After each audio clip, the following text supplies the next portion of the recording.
Bonjour tout le monde, j'espère que vous allez bien. On se retrouve aujourd'hui pour Zach en roue libre. Ravi d'être avec vous et je profite du tout début d'émission pour remercier mon ami Yass encore qui vient d'envoyer un petit raid. Bienvenue, installez-vous, nous sommes l'après-midi et on va vous faire une émission de qualité. Sur mon plateau, j'ai déjà eu la chance d'avoir beaucoup de grands joueurs, des personnalités aux carrières pleines. Mais en plein cœur de cet arc en Angleterre, où je suis parti à la rencontre de joueurs aux carrières en devenir, comme Mathys Tel ou Leslie Hugo Choukou, vidéo YouTube à venir. Aujourd'hui, nous sommes avec quelqu'un qui arrive à l'âge où le physique est le plus affûté, où l'expérience commence à jouer un rôle déterminant dans les performances, et où la pression, que ce soit celle des supporters ou du prix d'un transfert, pèse lourd sur les épaules. Il est l'un des attaquants les plus en vue de Première Ligue sur les dernières saisons, joueur africain le plus cher de l'histoire. Aujourd'hui, je suis avec Bryan Mbeumo. Bryan, comment vas-tu ? Ça va, merci, très bien, et toi ? La forme ? Ouais, nickel, hein. Je prends un peu de plaisir à écrire des petites descriptions comme ça en début d'émission pour lancer. Je suis ravi d'être avec toi aujourd'hui, Bryan. Ouais, moi aussi, super content, hein. Parce que, déjà, on sait que ça fait un moment qu'on essaie de faire ça et moi, là, je suis trop content de pouvoir le faire. Tu sais que je tiens à le dire parce que je te l'ai dit hors live, mais je le répète maintenant que nous sommes en live, t'as un survêt de fou. Le survêt est vraiment exceptionnel, aux couleurs comme ça, Bordeaux, il te va à merveille. Ouais, merci, hein, franchement, il est sympa. J'aime bien aussi. C'est quoi, équipementier du club, quelque chose comme ça ? Sponsor, donc je l'ai pris sur le site, donc voilà. Hein. Comment elle se passe ta journée ? Tu sors de l'entraînement ce matin ? Ouais, je sors de l'entraînement, c'était compliqué, beaucoup de vent, et franchement, c'était quand même intense. Donc un peu fatigué, après on a eu muscu. Ouais. Et puis après je suis venu ici directement. Tu sais qu'on est au 5e étage dans un Airbnb et on entend des bourrasques de vent dehors. Mais comment vous faites pour vous entraîner avec ces conditions à Manchester là ? Non, là franchement, à part aujourd'hui, là, ça a été. Ok. Mais quand il fait du vent comme ça, les entraînements ça ressemble souvent à rien. Que tu veux envoyer un jeu long, soit ça revient vers toi, ou alors ça sort du terrain parce que on est footballeur professionnel, mais quand même le vent des fois c'est compliqué à gérer parce qu'il faut vraiment bien doser et tout, mais moi j'aime pas jouer avec du vent comme ça, mais on n'a pas le choix, hein. Est-ce que vent ou pas vent, Bruno Fernandes il envoie quand même des caviars ? Il en envoie, mais il y en a aussi qui sortent. Mais non, mais franchement ouais, c'est un top joueur, il sait s'adapter dans beaucoup de situations. Et non, franchement, c'est un plaisir d'évoluer avec lui au quotidien. Tu m'as dit que tu avais aussi, si je dis pas de bêtises, un peu plus tard dans la journée, un entraînement plus individuel. Ça se passe comment les entraînements individuels ? Est-ce que c'est des entraînements privés avec le club ? C'est de ton côté ? T'as pris un coach ? Ça se passe comment ? Alors c'est de mon côté. Donc du coup, moi j'ai 2 coachs individuels. J'ai un coach plus terrain. Quand j'ai un jour d'entraînement où c'est vraiment très très léger. Je prends mon coach pour aller travailler sur le terrain, donc tout ce qui est technique et au poste. Et j'ai un coach qui est plus axé sur la musculation, donc athlétique, explosivité, vivacité, donc en gym chez moi. Et donc voilà, lui il vient des États-Unis, il m'a suivi maintenant depuis 2 ans, donc je l'ai avec moi depuis Londres l'année dernière. D'accord. Et là, il m'a suivi du coup à Manchester. Et voilà, donc je l'utilise après 2 à 3 fois par semaine. Il y a quelqu'un qui est venu spécialement des États-Unis pour vivre en Angleterre juste pour suivre toi. Ouais. C'est stylé. Ouais, franchement, c'est cool, hein. Et puis même, je pense que t'apprends beaucoup de ces personnes-là parce que déjà, c'est une culture, une mentalité différente. Et je pense que lui aussi, il apprend énormément parce que voilà, culture différente aussi, Angleterre, moi je suis français, camerounais, et donc il y a plein de choses à partager. Et voilà, franchement, c'est cool. Et quand c'est un coach comme ça, c'est toi qui le prends en charge ? C'est le club qui t'encourage à le prendre ? C'est toi qui trouves le contact ? C'est comment ? Non, c'est toutes les personnes qui sont autour de moi qui le contactent et qui jugent et qui me le proposent. Et c'est moi qui prends tout en charge. Bien. Ouais. Là, il y a eu une petite dizaine de jours sans match entre le dernier match contre Newcastle, malheureusement la défaite il y a maintenant je crois à peu près une semaine. Il y a un gros match à venir ce week-end face à Villa, décisif pour sécuriser le top 4 et la Ligue des Champions. Tu te sens d'attaque ? Elle a fait du bien cette petite période là de 10 jours où vous avez peut-être pu travailler des choses ? Ouais, non, c'est très bien d'avoir plus de jours pour préparer les matchs, forcément. Après, voilà, des fois c'est un peu à double tranchant parce que on sait jamais. Des fois, on va être un peu plus mou. Des fois, on va être vraiment revigoré. Donc, ça dépend, mais je pense que l'état d'esprit, il est très bon en ce moment.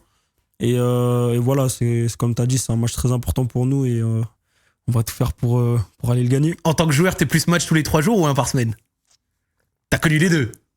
J'ai connu les deux, mais c'est pas... J'ai pas connu ce que je voulais. Ok. La Coupe d'Europe encore. Voilà. Ouais. Forcément, voilà, la Coupe d'Europe, Ligue des Champions, Ligue Europa, c'est des belles compétitions à jouer, je pense. Et voilà, je pense que tout footballeur rêve d'y participer. Et voilà, j'ai participé au marathon de la Championship aussi. Donc, oui, on va en parler de ça. Énormément de matchs, donc voilà, ouais, c'est quand même... Je préfère tous les 3 jours, c'est bien quand même. Tous les 3 jours? Ouais. Tous les 3 jours. Les amis du chat, je vais vous poser plein de questions super intéressantes. Vous inquiétez pas, on va se faire le fil de la carrière de Bryan. On va parler de Manchester United, de Brentford, de 3. Vous inquiétez pas, tout est là. Et puis si je vois une question intéressante du chat, je n'hésiterai pas à la remonter. Donc n'hésitez pas à interagir. Ça fait plaisir que vous soyez là. Et les fans de Manchester United, on est ensemble aujourd'hui. Juste avant, je profite du début d'émission donc pour dire un truc, parce que pas mal de personnes l'ont dit.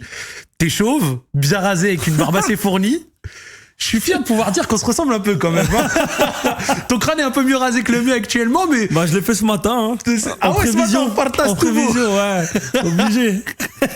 Toi-même, tu la connais, cette repousse un peu chiante. Ouais, en plus, ça faisait 3-4 jours. C'est-à-dire, je me dis, non. Non, fallait que je me fasse beau quand même. Merci. C'est un honneur que tu me fais. Non, obligé. Mais ouais, non. Ce mood de crâne rasé, barbe, il est beau. Hein. Moi, j'affectionne. Hein. Après, en vrai de vrai, est-ce que j'avais le choix? Est-ce que j'ai le choix? C'est une autre question, mais ça me va bien, donc voilà. On va rester comme ça. C'était ma question, justement, parce que j'ai vu des photos de toi à l'époque avec un peu plus chevelu. Qu'est-ce qui s'est passé? Non, en vrai de vrai, bon, j'arrivais sur la fin, mais il y a eu ce moment fatidique où j'étais arrivé à un stade où changer de coiffeur, ça me dérangeait plus. Ok. Je pouvais aller avec n'importe qui parce que bon, j'avais plus grand chose, donc qui me ratait ou pas, en vrai, c'était pas si grave que ça. Mais voilà, j'ai testé un nouveau barbeur. D'accord. Mais celui-là, il m'a vraiment, vraiment raté. Il t'a gâté de fou. Il m'a gâté parce qu'en fait, moi, avant, j'avais encore des petites repousses ici. Et c'est-à-dire que moi, je demandais au coiffeur de faire tout à égal. À taille égale? Voilà, à taille égale d'ici, en fait, pour que ça matche. Mais sauf qu'en fait, j'étais assis et en fait, c'était chez moi, donc j'avais pas de miroir. Et j'ai senti qu'avec sa tondeuse, il est passé comme ça. Il a dégommé ce que tu voulais. Et en fait, j'ai senti, tu vois, je sais pas, même quand tu le traces, tu sens, il a tout rasé. Et du coup, en fait, il restait quasiment plus rien. Et je me suis regardé à la glace. Je me dit, mais non, mais là, c'est pas possible. J'ai pris, parce que moi, j'ai toujours des tondeuses chez moi, parce que pendant le confinement et tout, je m'étais amusé à me couper tout seul et tout. Et j'ai pris ma tondeuse, j'ai tout enlevé. Je me suis dit, c'est bon, je passe le cap, ça y est. C'est bon? Ouais, voilà. Voilà. Regardez l'histoire de ce qui se passe quand on se rase le crâne, quand la calvitie frappe des hommes. Voilà, non, mais c'est un mal dont il fallait parler. Je vois quelqu'un dans le chat qui a dit, c'est interview à joueur de Manchester, ça parle de crâne rasé. C'est pas grave. Ouais, c'est pas grave. Ici, on parle de tout. On est ouvert. On est libre. Voilà. Bon, en vrai, j'ai déjà eu l'occasion de croiser Bryan, parce que l'année dernière, j'ai fait pas mal de choses avec la Kings League, où on a commenté des matchs ensemble, etc. Donc, on a déjà discuté. Je suis très bon délire avec Bryan, ça fait très plaisir. Il nous a même ramené des maillots, je vous le montrerai, parce que notamment, il y avait le gagnant du The Event qui avait gagné un maillot dédicacé de Bryan. Il est juste là, magnifique. Je vous le montre peut-être d'ici la fin d'émission. Mais en attendant, on commence tranquille. Zach Libre, vous connaissez, et je vais te poser la question. Qui es-tu, d'où viens-tu, et quel a été ton parcours scolaire, s'il te plaît, Bryan? Alors, je m'appelle Bemo Bryan, pour ceux qui savent pas. J'ai 26 ans. Je viens d'une petite ville qui s'appelle Avallon, dans l'Yonne, en Bourgogne. Et j'ai eu un bac STMG. Bien. Je me permets de te poser la question. Est-ce que tu as plusieurs prénoms ou c'est juste Bryan Bemo? J'ai 3 prénoms. Ok. J'ai Bryan Tetsandon, du côté de mon père. Bien. Et Marceau, du côté de ma mère. Il y avait cette envie un peu de mettre un prénom camerounais, un prénom français? Je pense, hein, mes parents ont dû choisir ça. Stylé. Ouais. C'était quoi un peu ton environnement familial? T'étais fils unique? Non, j'ai une grande sœur et un petit frère. Donc j'ai une grande sœur de 28 ans et mon petit frère qui a 16 ans. Donc voilà, j'ai grandi avec des parents séparés, mais c'était toujours 50-50, donc garde partagée vraiment égale. J'avais un week-end sur 2, une semaine de vacances sur 2 et un mois sur 2 sur les grandes vacances. Et la journée, c'était découpé en 2 aussi. Donc, franchement, j'ai grandi avec mes 2 parents. C'est très bien passé. Ça s'est bien passé parce que je sais que de temps en temps, ça peut affecter des enfants, tu vois, quand il y a. Moi, en fait, j'ai 50-50. été élevé comme ça, donc dès le plus jeune âge. Parce que, bon, moi, j'ai jamais vraiment connu mes parents ensemble. Donc, pour moi, ça n'a jamais été un choc. Pour moi, c'était plus normal que voilà. Pour moi, c'était normal. Tu dis que tu as eu un bac STMG, t'étais quelle typologie d'élève? C'est bac histoire de le valider, puis ensuite concentration football, ou alors il y avait quand même des aptitudes?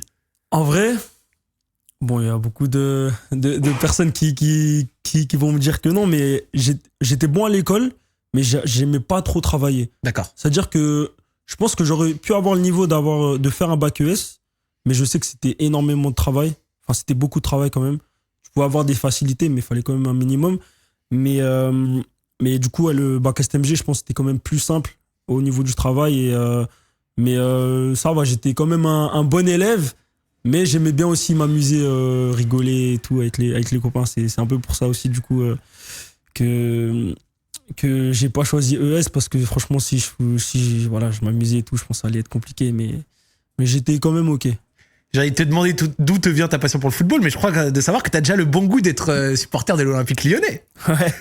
T'as connu le Grand OL. Ouais, j'ai connu le Grand OL. Ouais, depuis tout petit, Juninho, Chris, tout ça, là, les Malouda.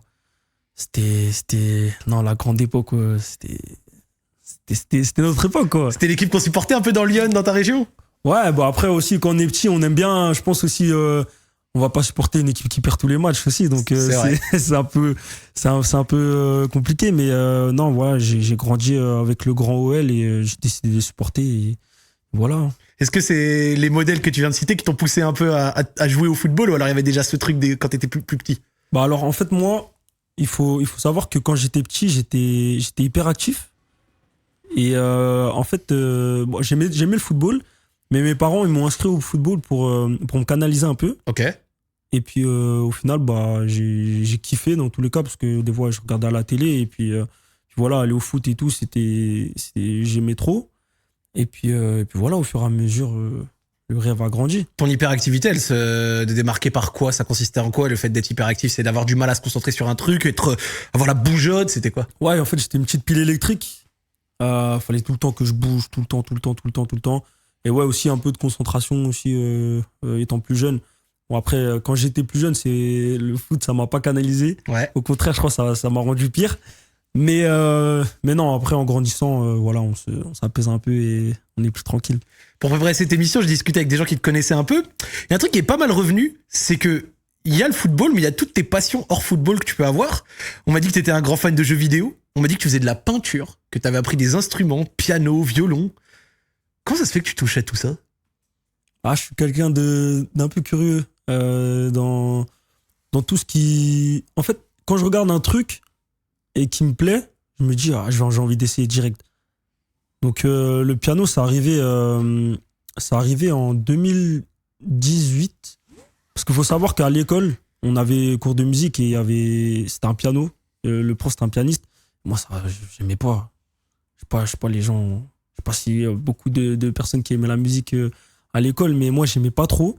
Et en 2018, du coup, j'ai l'ex-petite amie d'un de mes meilleurs potes qui avait un piano chez elle, okay, et qui faisait du piano.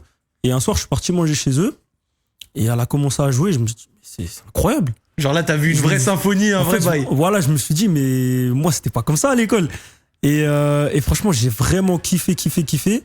Et après, voilà, j'ai voulu acheter un synthé. Et c'est comme ça que j'ai commencé à jouer du piano. J'ai vu que tu faisais de la peinture aussi. T'es bon peintre? Ça, je dessine, okay, plus que je ne peins.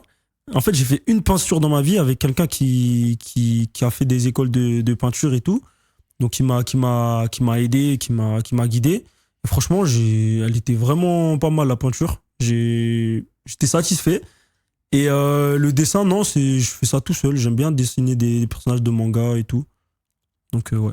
Fan de quel manga? Monsieur. J'ai un top 3 quand même. Ah, bah oui. J'ai un top 3. One les Piece, hommes qui aiment les bonnes choses, ils ont forcément un top 3. One Piece. One Piece, Bleach, Naruto. Mais c'est dans le désordre. Ok. Dans le désordre. Et dans l'ordre? Ah, j'ai pas, j'arrive pas. Ok, One Piece, Bleach, Naruto, c'est bien ça. Les 3 là. T'as été de la génération Game One en fait. Ouais, mais j'ai pas énormément regardé. Bon, je regardais un petit peu, mais je me suis vraiment mis au manga, aux animés à partir de 15-16 ans. Et là, j'ai tout raflé, j'ai tout regardé. Magnifique. Dans le chat, ils disent homme de goût, c'est le Big 3, plat du pied. Ouais, plat du pied sécurité, hein, comme on dit. Ça fonctionne. Ça fonctionne. One Piece, c'est si bien. Ah, t'as pas regardé? En fait, c'est incroyable. C'est indescriptible. En fait, je pense qu'il y a des gens qui peuvent dire que les histoires se répètent parce que c'est souvent un peu les mêmes scénarios, mais franchement, je trouve que même dans les personnages et tout, je trouve que des fois, il y a encore là, les derniers épisodes, là, il y a des émotions c'est incroyable. Je vais juste dire Kuma, les gens, ils vont savoir, ils vont connaître. Franchement, des fois, il y a des épisodes, des flashbacks sur les personnages et même les combats et tout. Moi, j'ai kiffé, je kiffe. Mes fans de One Piece, c'était la petite séquence pour vous faire plaisir. Mais au-delà du manga, je sais que t'es aussi un gamer, mon gars. Genre, je sais que t'es quelqu'un qui te bute. J'ai noté, genre, Apex Legends, League of Legends. Ouais. Brian. C'est-à-dire qu'il y a des gens là comme ça, ils sont arrivés dans une solo queue, ils sont tombés sur toi, ils savaient pas. Ouais, ils savaient pas, c'est sûr. Mais ouais, non, moi je suis plus un de base. Moi j'étais un gros joueur de code. D'accord. Un gros joueur de code. Mais j'ai arrêté après les Warzone 2 et tout. Franchement, j'avais pas kiffé. Ouais, à ce moment-là, c'était un peu le garage. Ouais, franchement, Warzone, j'ai kiffé. J'ai vraiment kiffé. Et là, à ce moment-là, je joue énormément à Apex. Ouais. T'es quel rank? Je suis Diamant 4 là. Diamant 4. Dis-leur, t'es tombé avec qui? Tu me l'as dit juste à... C'est pas grave, il y a pas de mal à le dire. Dis-leur, t'es tombé avec qui en game? Ouais, je suis tombé avec Juliette ARZ. Ouais, Juliette ARZ. C'était il y a 3 jours. 3 jours et tout, j'étais avec mon pote et tout. Dédicace à Juliette. Et ouais, en fait, moi j'avais déjà... parce que moi je regarde un peu les streams des fois. Et je vois Juliette ARZ et tout. Je me dis, mais attends, c'est pas elle. Je vais voir sur Twitch et tout. Et puis elle était en stream et puis il y avait mon nom, peut-être elle va se souvenir. Moi sur Apex, je m'appelle Talarage. Ouais. Ah ouais, parce qu'en plus il a le pseudo Ragebait qui va avec. Non mais des fois je mets des trucs, c'est encore pire. Hein, mais ouais, là c'était ce pseudo. Et je regarde sur stream et sur Twitch, elle était en live. Et je me dis, ah ouais, ok. Et maintenant, ouais, Diamant 4, on va essayer de passer Master cette saison. Eh ben écoute, on te souhaite le Master et on te souhaite aussi la Ligue des Champions. Si t'arrives à avoir les deux en même temps, c'est top. C'est magnifique. Un petit mot juste, et après on peut enchaîner peut-être sur une partie plus football. Tu joues quel poste sur League of Legends? Ah, je joue au mid, moi. Je suis un joueur du mid. Quel perso? Le perso que je suis le meilleur, c'est avec Vex. C'est Vex. Ok, ouais. Un Vex player, comme Domingo. Ouais. C'est bien. Ouais. Et t'es quel rank là? Là, je suis Silver, là. Silver. Silver. Tu joues depuis moins longtemps, je crois, là, tu m'as dit. Ouais, je joue depuis moins longtemps. En fait, je pense que j'ai fait beaucoup de games sur le jeu, mais il y a que depuis, je pense, 3-4 mois où je joue vraiment régulièrement, où je regarde des vidéos et tout pour bien comprendre le jeu. Et voilà, je monte petit à petit. Silver j'ai combien? Commencé Silver 4. Ok. Et je viens de monter là. J'aurais kiffé que tu me dises Silver 3, j'aurais pu dire mieux que Joël. Mais j'ai commencé Fer 4 quand même. Hein. Ah, c'était compliqué. La pente, elle est à 100. T'as vécu la remontée. Voilà, T'as vécu la remontée depuis le fer. Joël, chef, regarde. Tu n'es pas tout seul dans ton business. Des gens remontent aussi. Bien, tout ça, c'est cool ça. C'est important pour toi de garder tout un lot de choses qui t'aèrent un peu l'esprit en dehors du football? Ouais, pour moi, c'est méga important. Parce que forcément, penser foot et faire beaucoup de choses qui tournent autour du foot dans une carrière, c'est très très important. Mais je pense que c'est tout aussi important de trouver un équilibre à côté qui te permet d'évacuer ou bien de penser à autre chose. Parce que sinon, je pense mentalement, tu peux exploser. Après, je pense que tu as des différents degrés, mais moi, je trouve que c'est très important de se détacher un petit peu. Tu suis l'e-sport un peu? Un petit peu. KC ou M8? Je veux dire, c'est des équipes, les deux, des équipes françaises, donc j'aime bien regarder les deux, mais. KC ou M8? Je pense que c'était KC Brian ou M8 Brian? Je vais dire KC quand même. KC Brian! Bravo! Voilà, ça fait plaisir. Voilà, regarde, le chat, ils sont à fond. Bah oui, mec. Oui. Je l'ai fait cracher, c'est pour vous, profitez bien. Cassez Brian, les gars, ça fait plaisir. Bon, on va se reconcentrer un petit peu sur le football. Tu nous l'as dit, tu commences en club dans ta ville, à Avallon, dans l'Yonne. Ouais. C'est du loisir au début? C'est comme tu nous le disais, histoire de un peu dépenser. C'est comme ça que tes parents te mettent? Ouais, au début, c'est vraiment du loisir. Hein. Je pense que comme beaucoup de footballeurs professionnels ou quoi, au début, c'est vraiment pour s'amuser. Hein. On aime le foot, on veut faire du foot, on veut s'amuser avec les copains du quartier et tout. Et voilà, ça, c'est une passion qui grandit petit à petit. Il y avait une appétence pour ce sport dans ta famille ou pas? Aucune. Bon, il y a mon oncle qui jouait.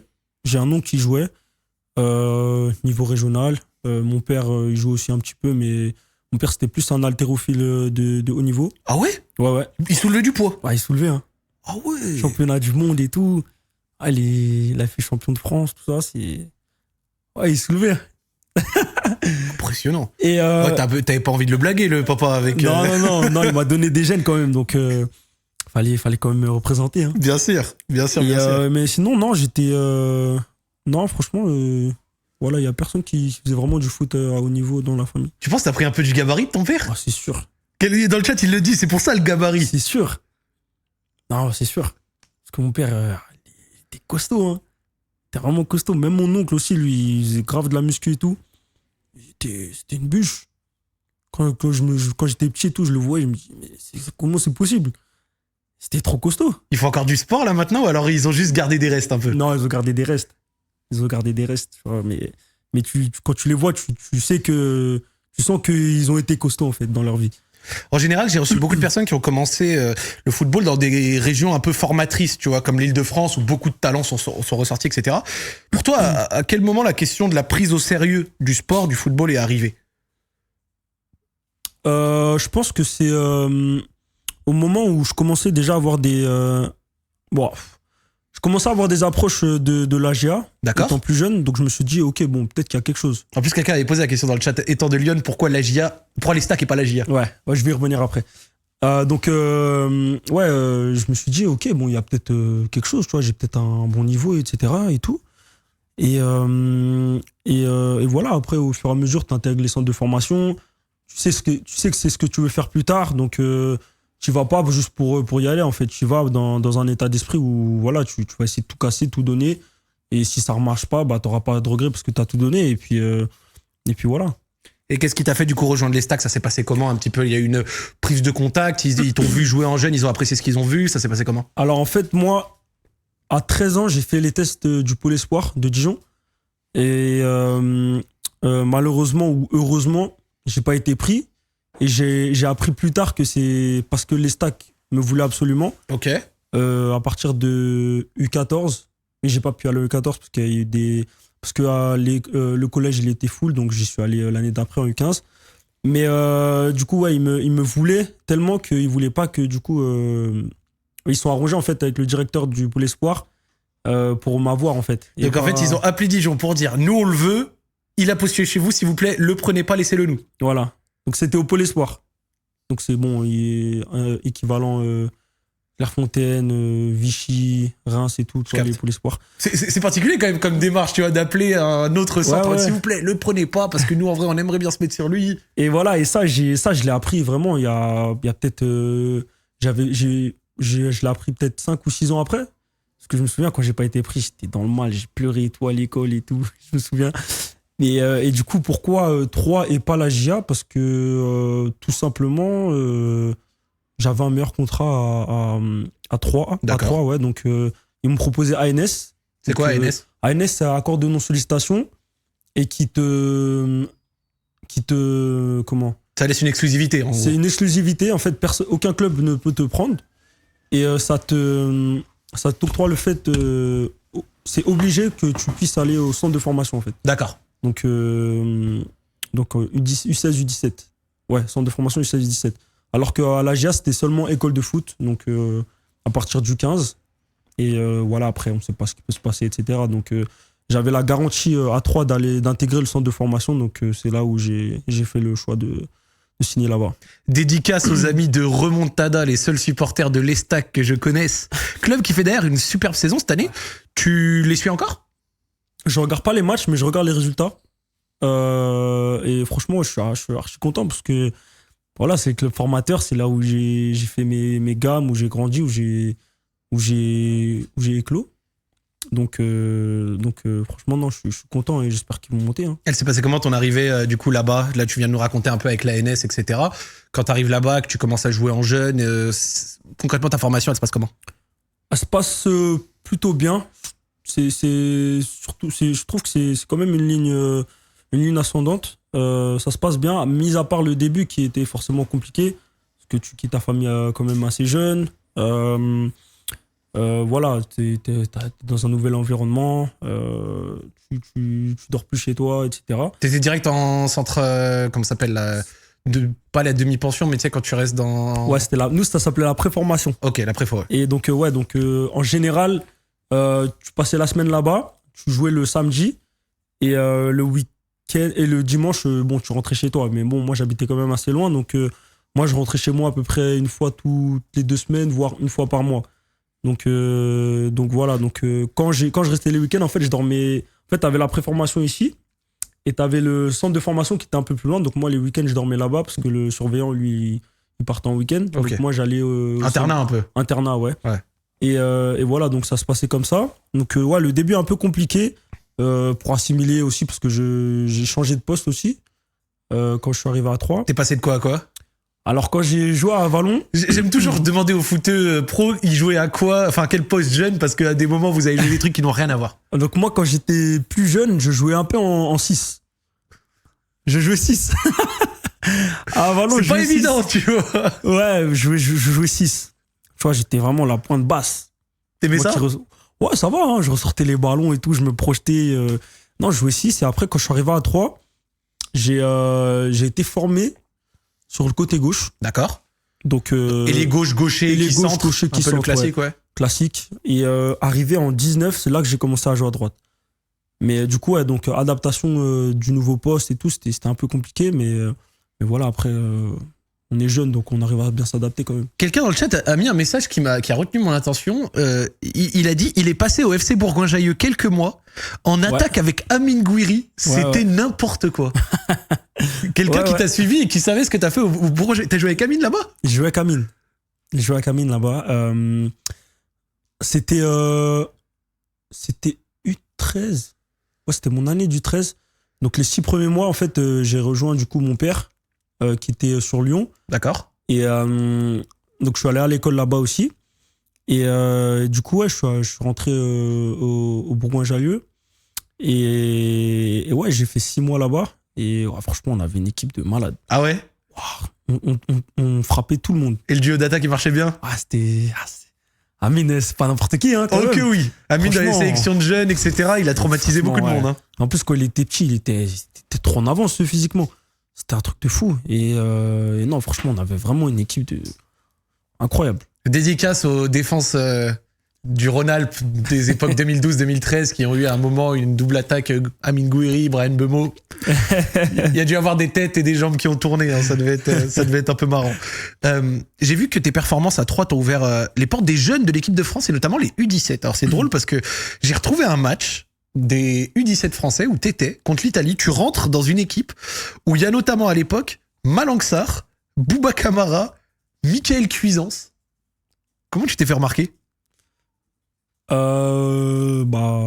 Comment je sais pas, c'était avec j'étais à 3 à cette époque. U17, ouais, non, U17 en fait quand j'étais en U16 je jouais déjà avec les 17 NAS et donc du coup après l'année d'après aussi U17 NAS, donc voilà, je pense que les recruteurs ils ont dû me superviser, donc je me souviens que c'était un rassemblement où il y avait pas mal de joueurs, ouais, et ouais, je me souviens avoir joué contre l'Italie.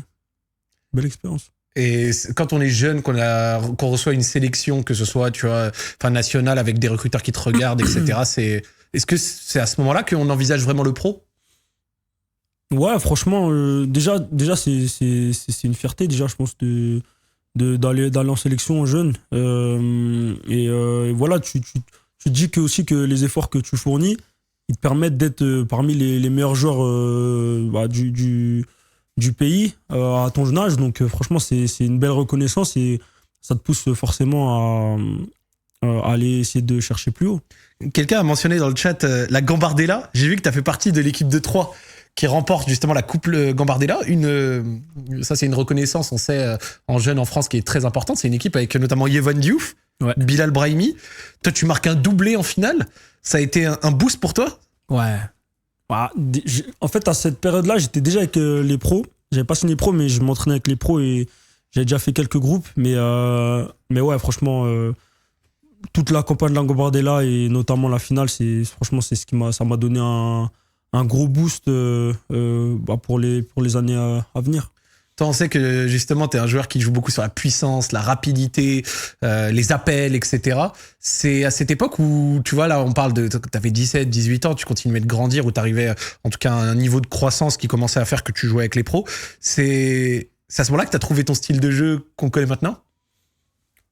Oui et non. Je pense que mon style de jeu, il a évolué aussi au fil des saisons. Notamment aussi avec mon arrivée en Angleterre, qui forcément ça joue un peu différemment, donc il faut s'adapter. Mais oui, après bon, j'ai toujours eu un peu les mêmes qualités, que ce soit la vitesse, devant le but ou bien tout ça. Franchement, j'ai toujours eu ces qualités étant plus jeune. Donc voilà, je pense que j'ai modifié un peu, mais la nature est restée la même quand même. L'année d'après, justement, tu fais, sur cette année-là et après l'année d'après, tu fais tes premières entrées en pro. Le club est relégué en Ligue 2. L'année d'après, les Stacks est en Ligue 2, ce qui te permet d'être aligné plus souvent à droite comme second attaquant. Donc là, effectivement, tu n'es plus à gauche, tu es à droite. À ce moment-là, tu casses tout. 11 buts, 4 passes décisives pour ta première saison à 19 ans en Ligue 2. C'est très fort. Comment ça se passe, justement, cette année un petit peu de découverte du monde professionnel, mais en même temps de réussite sportive? Ouais, c'est vrai que j'avais fait quelques apparitions en Ligue 1 du coup la saison précédente, mais ouais, malheureusement on a été relégué à la fin de la saison et voilà, donc pardon, le début de la nouvelle saison, je m'attends à jouer et le premier match, je sais plus si j'étais soit sur le banc ou si j'étais hors groupe et je me souviens que c'était pas bien passé. Franchement, T'as boudé? J'ai boudé de fou. Je me suis dit, mais comment ça? Nanani, j'étais fâché de fou. Je vais te dire tout de suite si t'étais dans le groupe ou si t'étais hors groupe. Ah, faut que tu me dises, il me semble que c'était contre Gazélec Ajax aussi, ma mémoire est bonne. Hop, t'inquiète, continue de raconter un petit peu la suite. J'étais fâché, frustré et tout. Et voilà, mais je pense que c'était aussi un peu de l'impatience. Voilà, j'ai signé mon premier contrat pro, dans ma tête, je vais jouer direct. Forcément, c'est pas aussi facile le football. AC Ajaccio. AC Ajaccio. Donc l'Ajaccio. C'était l'AC Ajaccio. Exactement. Donc l'AJA classique, enfin non, pas l'AJA mais l'AC Ajaccio, pardon. Tu n'es pas dans le groupe. Pas dans le groupe. Ensuite, deuxième journée contre Brest, t'es dans le groupe, tu rentres. Je rentre. Et ensuite Béziers, t'es à nouveau pas dans le groupe. Ouais. Et après derrière, par contre, tu enchaînes les entrées puis les titularisations et là tu fais un début de saison canon. Ouais, bah ouais, voilà. Donc pas dans le groupe, sur le banc, pas dans le groupe encore. Je me dis, mais qu'est-ce qui se passe en fait? Je dis, est-ce que j'ai fait quelque chose de mal et tout? Tu te poses des questions forcément. Mais voilà, après, je pense que j'ai énormément travaillé et aussi ce match en Coupe de la Ligue qui, je pense, qui m'a fait marquer 60 millions de points c'était contre Clermont. Et franchement, j'ai vraiment fait un très très bon match. Quelqu'un l'a mentionné dans le chat, il a parlé d'un ciseau. Ouais, premier but en pro, retourné acrobatique, ciseau. C'était. Franchement, je me rappelle toute ma vie, c'est obligé. Premier but en pro, retourné acrobatique. Ouais. Il y a du flow de pouvoir dire ça quand même. Ouais, franchement, incroyable. En plus, c'était à domicile, devant tous les gars du centre et tout, qui sont là, qui viennent te voir. Tu marques ce but et en fait, toi-même, tu comprends même pas. Tu comprends même pas. T'es archi content, en même temps, t'es choqué. Et à partir de ce moment-là, je crois que j'ai dû faire tous les matchs titulaires. Je suis en train de checker, je vois des anciennes compiles de toi, faudrait que je le voie. Je veux voir ce but avec le ciseau. Il y a des gens qui l'ont mentionné dans le chat, mais j'ai pas pu le voir de moi-même. Mais ce boost de confiance que t'as dû avoir, ouais, je le vois 28 août, Clermont, victoire 3-1. Ouais, premier soirée, voilà, c'est à partir de ce moment-là où vraiment j'ai commencé à être titulaire, à enchaîner les matchs. J'ai commencé à marquer mes premiers buts en Ligue 2 et Et voilà, après, ça, c'est parti de là. D'ailleurs, c'est drôle, les gars, regardez les équipes qui étaient en Ligue 2 sur sa première saison en 2018-2019. C'est évidemment pas les équipes de maintenant, mais écoutez quand même parce que vous allez en reconnaître pas mal. Lens, Brest, Metz, PFC, Auxerre, Le Havre, Lorient. Ah ouais. Franchement. Là, je viens de citer 7 ou 8 équipes qui sont maintenant en Ligue 1 quand même. Hein. Non, franchement, je trouve que quand j'ai évolué en Ligue 2, c'était vraiment relevé. Je trouve que le niveau, c'était un bon niveau quand même. Franchement, puis même, t'avais des beaux stades et tout. Tu prends Lens. Franchement, quand je suis parti jouer là-bas, j'étais comme un gamin. Bollard, c'était déjà puissant même en Ligue 2. Ouais, c'était puissant. En Ligue 2, c'était rempli. Ça chantait. Franchement, je l'espérais pas. En fait, j'espérais gagner 2-1 ce match-là. Tu vois, comme ça, il marque dans le stade, tu vois. Mais j'espérais gagner quand même. Mais ouais, juste en fait pour l'ambiance et tout. T'espérais prendre un but juste pour voir ce que ça allait donner. Ouais, et franchement, non, je me souviens, il me semble qu'on avait. Je crois on avait perdu 1-0, il me semble. Ouais. Le match à Lens, ouais, c'est 2-0, vous perdez. 2-0, ouais. Exactement, 2-0. Et non, franchement, tu dis. Parce qu'à 3, bon, c'est un beau stade, 3. Mais il n'était pas très, très rempli, tu vois. Il y avait peut-être 10 000 personnes, c'était la moitié. Bien sûr. Mais Bollard, il y a quoi? Il y a un peu plus de 30 000. Ouais. 30 000, c'était toujours plein. C'était incroyable. On sait que la Ligue 2, c'est connu pour avoir des défenseurs rugueux, des mecs expérimentés, tu vois. Genre moi, quand tu me parles Ligue 2, je pense à des gros décès bien durs sur l'homme et compagnie. Toi, en tant que jeune joueur et a fortiori ailier, est-ce que tu as eu besoin d'un... Bon, je vais dire un temps d'adaptation, au final, tu marques très vite. Mais comment ça s'est passé, ce temps d'adaptation, justement? Ouais, non, franchement, forcément, il y a besoin d'un petit temps d'adaptation à tout, pardon. Ouais, c'était des défenseurs assez agressifs, assez physiques. Et je trouve qu'aussi, tactiquement, c'était quand même bien en place. Mais voilà, je pense qu'on avait un bon groupe qui jouait bien au ballon. Et franchement, je trouve qu'on arrivait super bien à se trouver. Et voilà, on a réussi à déjouer pas mal des défenses cette année-là. Cette année-là, vous passez vraiment pas loin de la montée. Hein. Je vois que vous la perdez au play-off, justement 2-1 face à Lens. Ouais. Toi, tu fais 106 minutes dans un match qui va en prolongation et tout. Oh là là. Ouais, franchement, c'était incroyable le match. Scénario de fou. En plus, je crois que il marque en premier, après on revient sur penalty. Ouais, exactement. Après, prolongation. Je sors à la première mi-temps. Je fais la première mi-temps et après je sors. J'avoue, j'étais deg. Mais j'étais KO aussi. T'étais mort? J'étais mort.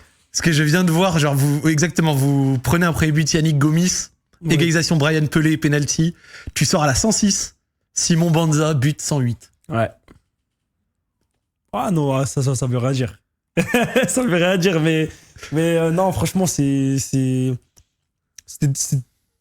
content de jouer ce genre de match, en fait. Parce que, voilà, déjà, Lens, on connaît tous le club de Lens, les supporters, etc. Et aussi, ils avaient une bonne équipe à l'époque. Je me souviens, on jouait contre Bellegarde, qui est maintenant... Jean-Rigner Bellegarde, ouais. Qui est maintenant à Wolves. À Wolves, ouais. Et non, franchement, ils avaient une bonne équipe et tout. Et je pense que ils étaient longtemps premiers. Et à un moment, je crois, ils ont perdu beaucoup de points. Et nous, on était bien remontés. On a fait une très, très bonne deuxième partie de saison. Et voilà. Et c'était un beau match. J'aimerais un petit mot quand même pour quelqu'un, parce que certains le mentionnent dans le chat et je pense que c'est quand même important. Ça reste une figure marquante du foot français à son échelle. C'était comment avec monsieur Benjamin Nivet? Benji. Beaucoup de jeunes maintenant, forcément, ils ont moins entendu parler de lui parce qu'il n'aura pas brillé dans les grands clubs et tout. Et malgré tout, quand tu penses foot français, Ligue 1 sur la période où il a joué, son nom ressort assez facilement. Non, franchement, c'était vraiment trop fort. Même quand je jouais avec lui, il avait 40 ans. Franchement, il voyait tout avant. Techniquement, c'était propre. Tu te dis, mais comment il fait et tout, tu vois. Il t'a intégré dans le groupe? Ouais, très très bien. Franchement, top. Franchement, il y avait lui, il y avait Darbion à l'époque, il y avait Ben Saada.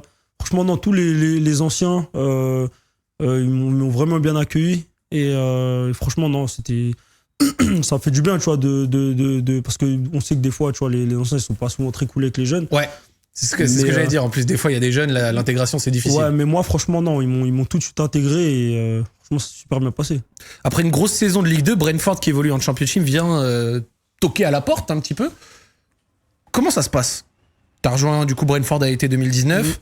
On sait que Brentford est connu pour la qualité un peu de son recrutement, l'utilisation de la data et tout ça. Quel a été le discours qui t'a convaincu? C'est pas évident quand même de faire Ligue 2 de Championship. Ouais, hein, et il y a beaucoup de entre guillemets critiques, incompréhensions vis-à-vis de ce choix-là. Mais, Ça a fait parler.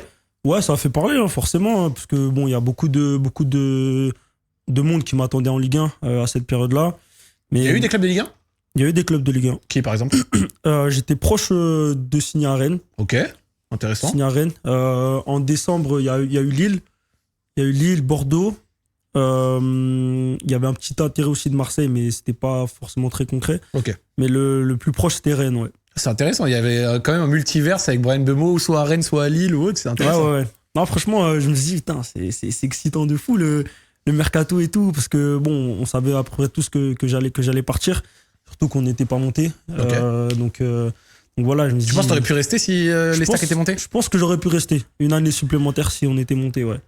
Et histoire de m'aguerrir encore, de prendre beaucoup de temps de jeu, parce que moi je pense que, et c'est ce que je conseille aux plus jeunes, le plus important dans un début de carrière, c'est le temps de jeu, emmagasiner le maximum de matchs que tu peux, parce que c'est là que tu vas prendre de l'expérience et que tu vas comprendre aussi un peu le football professionnel. Parce que pour moi, c'est quand même différent de la réserve ou bien du football jeune. Donc, c'est très important voilà, donc de jouer le plus de matchs possible, le plus de minutes possible. L'expérience fait tout. Ouais, ça fait beaucoup. Et pourquoi avoir préféré du coup la Championship à la Ligue 1? C'est pas un move évident, tu vois. C'est pas un move évident.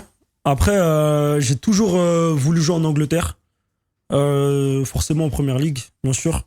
Mais voilà, Brentford qui vient, qui se déplace. Le coach s'est déplacé en France et tout à 3 pour me voir. C'était qui le coach à l'époque? C'était Thomas Frank. Déjà? C'était déjà lui.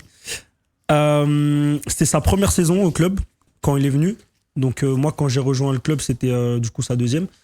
Et non, franchement, j'ai kiffé le discours. C'était quoi le discours, justement? Non, déjà, il m'a montré un peu le style de jeu, là où il comptait me faire jouer, etc. Il m'a montré un peu les joueurs, donc j'en connaissais certains, donc forcément Saïd Benrahma, qui était là. Et non, un football offensif, avec des transitions, mais aussi être capable de garder le ballon. Okay. Et franchement, je pense que voilà, c'est un football que j'aime bien. Et aussi cette ambition de monter en Première Ligue, qui est très forte et qui m'a fait me décider. Mais il est comme venu avec des vidéos genre pour te montrer, regarde, on joue comme ça, toi je t'imagine comme ça. Ce qui m'a choqué, c'est que les mecs, ils sont venus me voir 28 fois sur la saison sur la saison de Ligue 2. Le recruteur de Brentford était là 28 fois des matchs de l'Estac. 28 fois. Là, je me suis dit, ok. Ça c'est du on te veut, ça. Hein. Et aussi, ils m'ont tout sorti. Ils m'ont sorti tes qualités, tes défauts, ce qu'on peut te faire progresser, tout. Là, je me suis dit, ah ouais. En fait quand je compare les deux rendez-vous, après, le truc aussi, c'est que j'ai rencontré, du côté de Rennes, j'avais rencontré Olivier Létang à l'époque. D'accord. J'avais pas rencontré ni le coach, ni la direction sportive et tout. Voilà.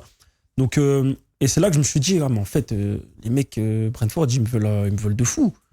Ils ont fait une étude poussée, mais vraiment, vraiment poussée, tu vois. Quand ils t'ont dit tes défauts, t'as dit, ouais, c'est vrai, ou ça t'a un peu piqué? Ouais, bah ouais. Non, mais franchement, en fait, ils sont venus 28 fois, les mecs, ça veut dire, ils me connaissent quasiment par cœur. Ils savent sur quoi je dois travailler, ils connaissent mes qualités, mes points forts, et franchement, bah, grand respect, parce que ils avaient tout bon, quoi. Ils avaient 20 sur 20 sur le contrôle.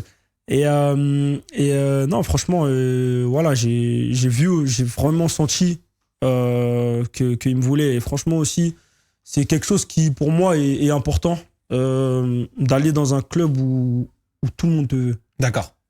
Parce que des fois, bon, t'as des clubs où c'est cette partie qui te veut, celle-là, elle est un peu indifférente. Ou ouais, je capte. Tu vois. Ou des fois même, il y a des conflits, voilà. Certains te veulent, certains te veulent pas. C'est ça, c'est un peu compliqué parce que bah, t'es pas à l'abri que voilà, qu'il se passe quelque chose et au final, bah, voilà, t'es du mauvais côté en fait.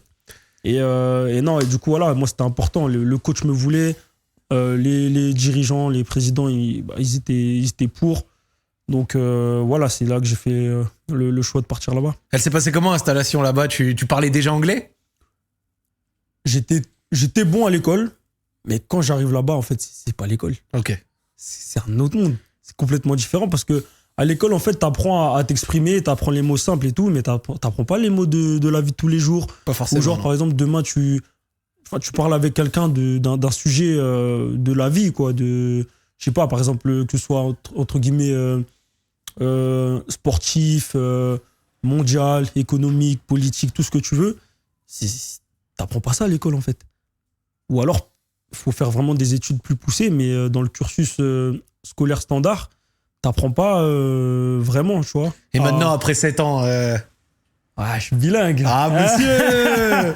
La géopolitique et tout en moi. Non, bon, faut pas abuser. Non, je suis bilingue. Je comprends vraiment tous les sujets. Après, forcément, t'as 2-3 petits mots que je vais pas connaître, parce que je les ai jamais vus. Mais non, là, maintenant, je maîtrise la langue. Comment c'était la Championship? 46 journées, c'est un championnat qui est très long.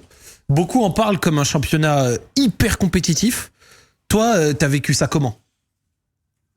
J'ai kiffé. Ok. J'ai kiffé. Spécialement, en fait, en termes de performance, ma première saison, elle était incroyable. Ouais. Mais la deuxième saison, en fait, c'était post-Covid. Ça veut dire qu'on jouait vraiment tous les 3 jours.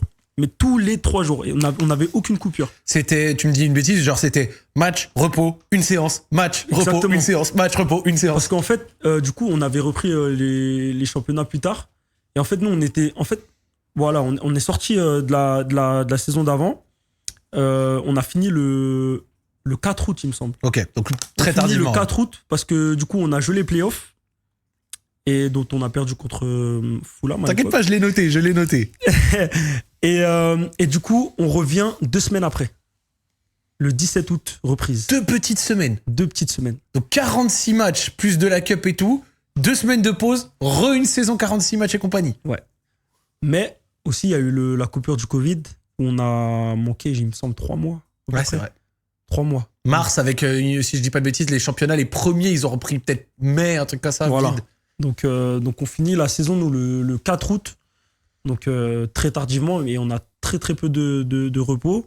On reprend le 17 août. Et le truc, c'est que la saison, elle commence plus tard que prévu aussi en Championship. Ouais. Sachant qu'il y a 46 matchs.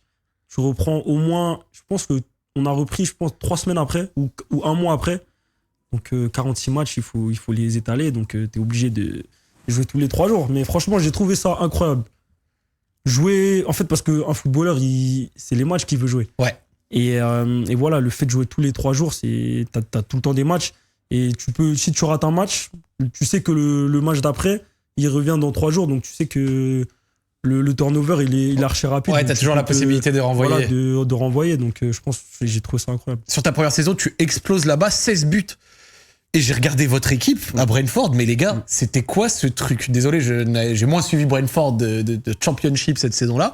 Mais dans l'équipe, il y a Saïd Benrahma, ça on l'a dit. Il y a Ollie Watkins, il y a Matthias Jensen, qui a quand même été aussi un joueur important pour Brentford. Il y a toi-même, il y a Norgard, maintenant Arsenal, David Raya également. Avec le temps, l'équipe, elle a hyper bien vieilli, en fait. C'était fou. Ouais, franchement, voilà, quand je suis arrivé, il y avait vraiment déjà beaucoup de qualité aux entraînements, aux matchs. Même si le début de la saison, il était un peu compliqué parce qu'on a eu un gros manque de réussite devant le but. Ok. Mais franchement, niveau qualité, on avait une très belle équipe qui jouait bien au foot, costaud, qui allait vite devant, des bons attaquants, des bons finisseurs. Et on avait un génie sur le côté gauche. Saïd, franchement, il était trop fort. Ah ouais? Ouais, c'était trop. Saïd de Brentford, c'était vraiment... Tous ceux qui ont regardé, ils savent. Tous ceux qui le connaissent, ils savent. Tous ceux qui ont regardé, ils savent. C'était trop. C'était incroyable. Il faisait tout ce qu'il voulait avec le ballon. Dans le dribble, dans la percussion, la passe, la percussion. Il avait marqué plein de buts, plein de passes D aussi cette saison. Franchement, on a fait une saison de malade. Et ouais, non, franchement, ouais, l'équipe, elle a vraiment bien vieilli. Je pense que c'est ce qui a fait aussi la force de Brentford. On a toujours su garder un noyau de joueurs similaires aux années précédentes. On a juste en fait, enfin ils ont, parce que moi bon j'ai rien à voir avec les recrutements, mais Non, on sait jamais, peut-être t'étais dedans. Hein. ils ont toujours en fait juste rajouté 2-3 joueurs à l'effectif, mais ils ont tout le temps aussi ramené une plus-value ces joueurs-là. Ok, je Tout le capte. temps.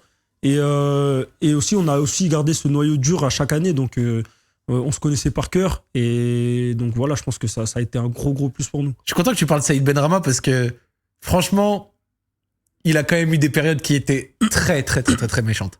Même à West Ham. Ouais, mais oui. Après, c'est dommage parce que je sais pas si West Ham, ça a été un très bon choix pour lui. Après, c'est bon, je suis personne pour juger de ça. Évidemment. Mais en fait, quand tu regardais comment il jouait à l'époque, je trouve pas que ça se fitait à son style de jeu, en fait. Ouais. Parce que lui, c'est un mec qui est. Parce que je pense qu'à l'époque, c'était assez défensif. Ils avaient un style de jeu assez défensif. Et lui, c'est un mec de ballon. Il a besoin de s'exprimer avec le ballon. Il a besoin de toucher le ballon. Et moi, quand je parlais avec lui, bah, il me disait, ouais, mais j'ai pas trop le droit de faire beaucoup de touches de balle, de dribbler et tout. C'est relou. Mais ouais, franchement, c'est. Puis, mais ils ont une bonne saison aussi. Oui, Ils bah, ils finissent avaient sixième, ils avaient gagné la conférence. Ouais, ils ont gagné. Ligue ou non, c'est quoi qu'ils avaient gagné? La Euro- conférence. Non? Conférence Si, c'est la ou conférence, ouais. C'est la conférence League que conférence. West Ham Ouais, a ouais. gagné. C'est pas Ouais, l'Europa, ouais. hein. Je crois que c'est la Ouais. conférence. Vous me confirmez? Oui, c'est ça. Ouais, c'est bon. C'est la conférence League. Ouais, Ouais, merci. ouais. Mais aussi, je pense que il a aussi mûri là-bas parce que il a été souvent aussi dans un confort où tout lui était permis. Et le fait, il me l'a dit aussi, le fait d'avoir été là-bas, ça lui a permis de se dire, ok, là, si je veux jouer, il faut que je fasse ce que le coach me demande, il faut que je donne plus. Ah, que je sois à l'écoute. Voilà, et je pense que ça l'a fait grandir aussi. Est-ce que, parce qu'on a parlé un peu de Thomas Frank, qui t'ont dit justement, on veut te faire progresser sur ça, est-ce que il y avait des particularités à l'entraînement? Est-ce que vous aviez, je sais pas, peut-être plus de séances vidéo? Est-ce qu'il y avait certains exercices qui étaient assez innovants? T'as vécu ça comment? Ouais, la vidéo là-bas, il y a beaucoup. Hein. Ok. Il y avait beaucoup de vidéos là-bas. Franchement, c'était comparé en A3, du coup, à la France. Il y avait énormément de vidéos. Du coup, au début, c'était compliqué parce que moi, je comprenais pas vraiment très bien. Mais les termes footballistiques, ils viennent très vite. Donc, ça va. J'avais donc Saïd et Julien Janvier à l'époque qui parlaient français, donc qui m'aidaient. Plus Julien parce que Saïd, il était ok, il comprenait, mais pour parler, c'était pas ouf. Mais voilà, j'ai assimilé assez vite. Mais ouais, franchement, il y avait beaucoup de vidéos et aussi beaucoup de travail individuel. Donc avec des coachs devant le but, des centres, un peu de tout.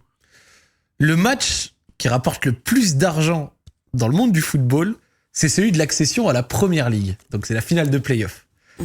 Vous avez perdu cette finale de play-off contre Fulham. Après, on s'en rappelle, Fulham monte à l'été 2020, fait un grand recrutement, redescend dans la foulée. Maintenant, Fulham est un bon club de Première Ligue, mais à l'époque, c'était assez drôle. C'est l'un des premiers promus qui avait choqué en mettant 100 millions d'euros en prenant plein de monde. Est-ce qu'il y avait une pression particulière? Il est comment ce match? Toi, tu l'as joué 2 fois en plus. En fait, il y a une pression.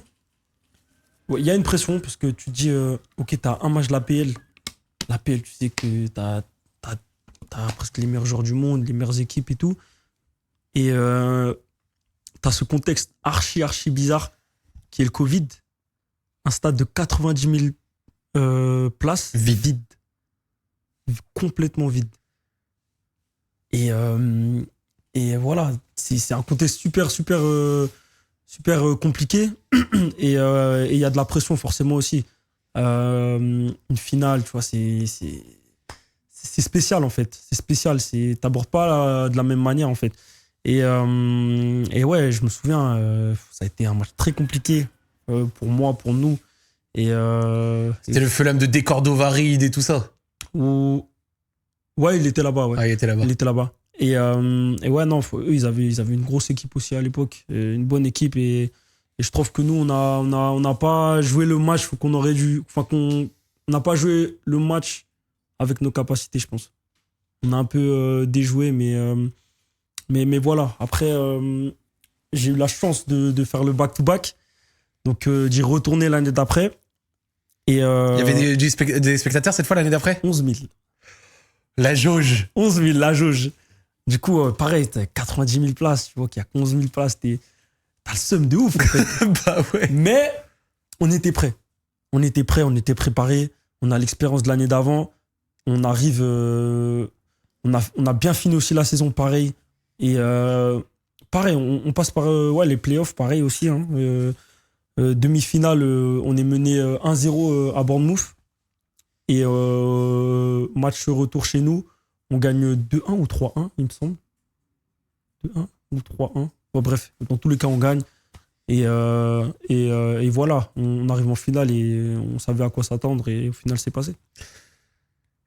J'ai une petite question et après on parle justement d'une association en attaque que tu as connue là-bas. Est-ce qu'il y a un déplacement un peu sous-coté que tu as pu vivre en Championship dont on se doute pas? Genre un stade ou un endroit où c'est chiant de jouer.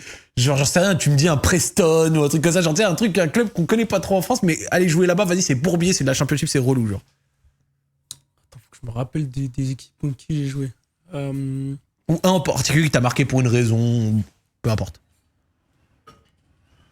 Je sais que Millwall, ils ont des supporters un peu spéciaux. Un peu bien hooligan, bien sévère, ouais. D'Eden, il s'appelle leur stade. C'est une ambiance vraiment, vraiment bizarre là-bas. Hostile. T'as l'impression que c'est comme ça en fait. Ouais. T'as une pression autour de toi bizarre en fait. Ils sont sur tes côtes, genre. Ouais. Franchement, ouais, c'est un stade compliqué auquel j'ai joué, ouais. Ouais. Moi, il me semble que Millwall, il y avait des relents bien énervés, bien hooligan, bien raslards pour certains. C'était bien sévère, quoi. Ouais. Mais après, l'équipe qui était vraiment forte aussi à l'époque, qui maintenant, ils sont en train un peu de remonter un peu, mais c'était Norwich. Oui. Franchement, ils étaient vraiment... Le Norwich avec les Todd Cantwell et tout à l'époque. Ouais, Cantwell, Timo Pukki. Benzia. Non, pas Benzia. Buendia, merci. Ouais. Pukki en attaque. C'était fort. Timo Pukki, moi, je sais pas ce que t'en penses, mais il fait partie de ces attaquants, et il y en a d'autres, qui étaient des terrains en Championship, mais montés en PL, c'était moins ça. Ouais. Et il y a plusieurs attaquants qui ont vécu ce phénomène, je trouve. Ouais, bah, t'as Mitrovic aussi, même s'il y a une année où il a été très très fort. En première ligue, mais ouais, après c'est un football différent aussi. C'est un football différent et voilà, bon, c'est pas forcément tout le monde qui s'adapte, mais très bon attaquant quand même. Très bon attaquant. On sait que les Anglais, ils aiment beaucoup leur championnat local. Toi, après une saison à 16 pions en Championship sur ta première année à Brentford, t'as pas été sur le radar de beaucoup de clubs de PL? Pourquoi ne pas avoir sauté le pas? Est-ce que tu préfères rester à Brentford? Ouais, je pense que je voulais rester encore à Brentford et aussi voilà, je m'étais engagé pour 5 saisons, donc forcément je voulais progresser, évoluer là-bas un petit peu et voilà, j'avais aussi à cœur de monter en première ligue avec le club et donc voilà, j'ai voulu rester. L'année d'après, elle est encore très fructueuse. Pour toi, t'es décisif une vingtaine de fois. Quand je dis décisif, je compte but, passe D, tout ça. Ouais. Aux côtés de Ivan Toney, cette fois en attaque, c'est une association qui fonctionnait bien avec Ivan Toney? Ouais, Ivan, c'est Ivan, hein, c'est vraiment très très fort. Beaucoup de personnes me demandaient les comparaisons entre lui et Watkins, parce que du coup j'ai joué avec les deux. Et en fait, les deux, ouais, ils ont un style de jeu complètement différent, mais les deux bonifient l'équipe, on va dire, de la même manière. D'accord. Donc que ce soit avec le leadership et même techniquement, tu vois, franchement, les deux, je trouve, ils sont très bons. Et on avait le truc en plus que Ivan pouvait vraiment, vraiment embêter les défenseurs dos au jeu. Tandis que Oli, c'est plus des courses dans le dos, ouais. Dans les espaces. Lui, Ivan, c'était vraiment un attaquant chiant qui fait chier les défenseurs dos au jeu, qui les cale. Et après, nous, on peut se projeter dans les couloirs. Donc voilà, c'était un style très différent, mais voilà, il a terrorisé la Championship cette année-là. Alors ce n'est pas de la première ligue, mais je te le dis si t'as pas l'info, c'est le meilleur buteur de Saudi Pro League actuellement. Ivan? Avec Al Ahly, ouais. Ah, il joue le titre, etc. C'est le meilleur buteur, 24 pions, je crois. Ça m'étonne même pas. Il a toujours eu ce sens du but. Les pénaltys, pour moi, c'est si ce n'est le meilleur du monde. Meilleur tireur de pénalty. voilà, il a une palette de neuf qui est vraiment complète. Il est bon devant le but, il sent les coups, il est bon de la tête. Voilà, c'est un neuf très complet pour moi. Toi, tu as connu Thomas Frank pendant plusieurs saisons. Parle-nous un peu de la qualité de son coaching, de ce qu'il t'a apporté. Là, on sait que malheureusement, son expérience à Tottenham s'est pas bien passée. Donc forcément, sa cote, elle va un peu redescendre. Ou ce qu'on en dit sur lui, forcément, ça va prendre un coup. Toi, tu l'as connu sur la qualité de son travail, sur un homme qui a monté un club de championship, qui en a fait un club qui finit parfois en première partie de tableau avec des moyens moins élevés et tout. C'était comment? Non, moi, j'ai kiffé travailler avec lui. Hein. Déjà, c'est lui qui s'est déplacé pour moi. Déjà, ça, c'est quelque chose qui a eu beaucoup de valeur à mes yeux. Il s'est déplacé, qui a fait le déplacement jusqu'à 3, alors, comme j'ai dit avant, alors qu'il avait un entraînement. Il est quand même venu. Je pense qu'il a dû déléguer à son adjoint la séance pour venir me voir. Donc, franchement, ça, c'est quelque chose qui a eu beaucoup de valeur. Et du coup, moi, j'ai tout de suite accroché avec lui. Et il était assez pédagogue avec moi, mais assez friendly aussi. Donc, je pense que il avait le bon équilibre entre quelqu'un à qui tu peux te confier, à qui tu peux, par exemple, échanger, Ouais. et coach, vraiment coach sur le terrain. Donc voilà. En 2021-2022, après votre montée en Première Ligue, c'est assez simple. Et comme on le voit souvent en ce moment, les deux autres promus redescendent. Vous finissez 13e, plus de 10 points au-dessus de la relégation. Toi, statistiquement, t'es un petit peu moins décisif, mais vous faites quand même une belle saison. Est-ce que c'était la découverte et le saut dans le grand bain de la Première Ligue? Ouais, tout à fait. Nouveau championnat, nouvelles équipes, grosses équipes. D'ailleurs, cette année-là, le Big Six, ils ont entendu parler de nous, parce que vraiment, on faisait vraiment des résultats de fou contre eux. Et non, franchement, ouais, saute dans le grand bain, tu joues contre les meilleures équipes, dans les meilleurs stades, dans le meilleur championnat. Franchement, c'est top. Et ouais, à part-dessus ça, on fait une très très bonne saison. Voilà, tout le monde nous voyait descendre directement. Mais non, on a su, comme j'ai dit, en fait, le fait d'avoir gardé le même noyau chaque saison et rajouter 2-3 joueurs à côté, c'est ce qui a fait notre force et qui nous a fait nous maintenir toutes ces saisons et maintenant en faire un vrai club de Première Ligue. C'est drôle parce que t'as dit le Big Six, il a entendu parler de nous. Moi, je pense aussi et surtout à la saison d'après où vous faites 9e. Toi, t'es décisif 17 fois et vous êtes à ce moment-là un vrai bourbier pour la Première Ligue. Il y a ton association avec Ivan Toney, Yohan Wissa, Kevin Schade aussi, ça fait du tonnerre. Comme j'ai dit, t'es décisif 17 fois, vous finissez 9e. Hein, c'est un jeu de mots, ça. Ouais. Tonnerre. J'ai essayé, hein, on essaye de préparer des choses. T'as même pas fait exprès. C'est pas grave. Est-ce que l'acclimatation a été terminée? Et parle-nous un peu de ton duo avec Yohan Wissa. Ouais, non, cette saison-là, incroyable. On n'est pas loin de jouer l'Europe. Malheureusement, on a eu quelques points dessous, mais non, franchement, ouais, l'entente avec Yohan, elle s'est fait directement. Il parle français, sur le terrain, on peut communiquer, on se donne des consignes, on se donne des conseils mutuellement. Et même à l'entraînement, en fait, c'est plus simple de créer des automatismes parce que voilà, je peux lui demander directement ce qu'il aime, ce qu'il préfère, ce qu'il aime pas et tout. Donc voilà, je pense que non, on s'est très, très, très vite entendu. Moi, je me rappelle du tout premier match, parce que quelqu'un l'a dit dans cette saison, enfin dans le chat, Brentford 4-0 Manchester United, premier match de Ten Hag, Bum au buteur, je m'en souviendrai longtemps. Ouais, carrément. Parce que là, il y a qui était là à cette époque? Je sais pas si Bruno... Ouais, Bruno, il était là, il me semble. Je regarde tout de suite. Je t'ai dit, c'est ouais, si, Bruno, ouais, il était là, forcément. Oui, Bruno était déjà là. Bruno était là, il y avait Luc Shaw.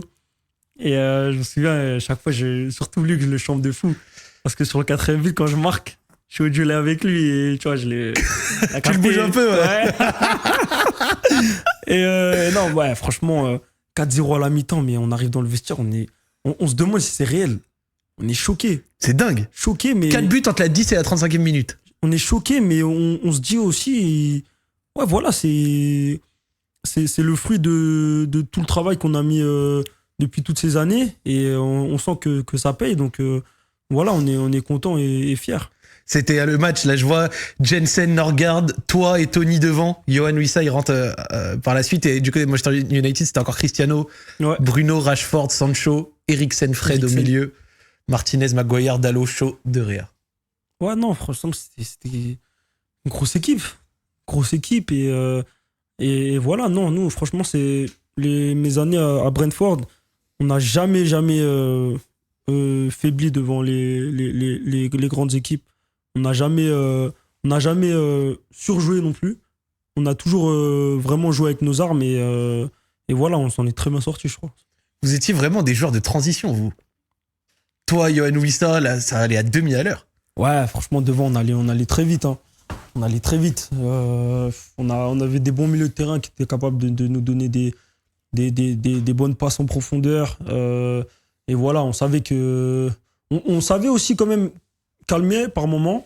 Ça, c'est ce qu'on a mieux fait sur les dernières années. D'accord. Calmer le jeu quand il faut le calmer. Et voilà, transition comme on sait faire. Mais c'est vrai que ouais, quand on était au début de l'ère Première Ligue avec Brentford, c'était ouais, les transitions, ça allait à 2000. À cette époque-là, tu fais un choix assez fort. Celui de rejoindre le Cameroun en sélection. Comment ça s'est fait? Qu'est-ce qui t'a convaincu? On sait que tu as fait un peu les équipes de France jeunes. Finalement, après, pour l'équipe A, tu vas au Cameroun. Comment ça s'est passé? Bah déjà, j'ai une attache avec le Cameroun. Donc voilà, la première fois que j'étais jeune, j'avais 14 ans. Et j'avais kiffé le pays. La nourriture, les gens, la famille et tout, c'était top. C'est quoi la nourriture, ton plat favori? Ah, moi, c'est le ndolé. Hein. Le ndolé, le fameux. Direct. Le fameux. Et non, franchement, c'était top. Et voilà, donc au fur et à mesure, moi, voilà, avec mon père, je regardais tout le temps les CAN et tout, les Coupes du Monde quand ils y étaient, j'étais pour eux, et la France aussi, forcément. Et non, j'ai toujours cette attache avec le Cameroun. Et voilà, en 2022, c'est Eto'o qui m'appelle et tout. D'accord. Donc, quand tu vois le numéro sur le téléphone, ça doit... Ouais, en fait, il m'avait envoyé un message sur Insta à l'époque. Et donc, du coup... Message Insta. Message Insta. C'est marrant comme façon de procéder quand même. Message Ouais. Insta dans les, tu sais, dans les invitations, Samuel Eto'o. Après, le problème aussi, c'est quoi? C'est que moi, bon, le problème, je sais pas, oui et non, mais c'est que si on m'appelle et que j'ai pas le numéro, Ça ne marche pas, ouais. je réponds pas. Je me dis, ouais, je connais pas, donc je vais pas répondre. Si ça laisse un message, ça dit, ouais, c'est moi et tout, et je te connais, bah vas-y, je te rappelle. Mais en général, si c'est plus et tout, je réponds pas parce que, bah voilà, je connais pas. Donc, Logique. et donc, du coup, donc, je sais pas s'il avait déjà essayé de m'appeler sur mon téléphone, donc je le saurai jamais. Mais il m'a envoyé un message sur Insta et donc il m'a dit, ouais, est-ce que tu es disponible pour qu'on s'appelle et tout. Donc on s'est appelé et il m'a dit est-ce que tu es disponible pour qu'on se voit. Donc ouais, moi je dis je suis chaud. Ok. Et donc bien sûr je savais que c'était pour ça aussi. Et donc voilà, on a été manger au restaurant. Il est venu te voir en Angleterre? Il est venu à Londres, ouais. On a été manger au restaurant et il m'a proposé le projet et moi j'ai adhéré et voilà, j'ai franchi le cap. C'était quoi un peu le projet, l'idée? Parce qu'on sait qu'au début des années 2020 à peu près, je dirais, beaucoup de sélections ont commencé à faire ce travail pour aller chercher peut-être des joueurs qui étaient sélectionnables en leur parlant justement, tu vois, de projets. On sait que le Maroc l'a beaucoup fait, le Cameroun, là tu viens de nous le dire, Samuel Eto'o t'a contacté, peut-être la Côte d'Ivoire, plein de sélections l'ont fait. Ça s'est passé comment toi, de ce que t'as connu?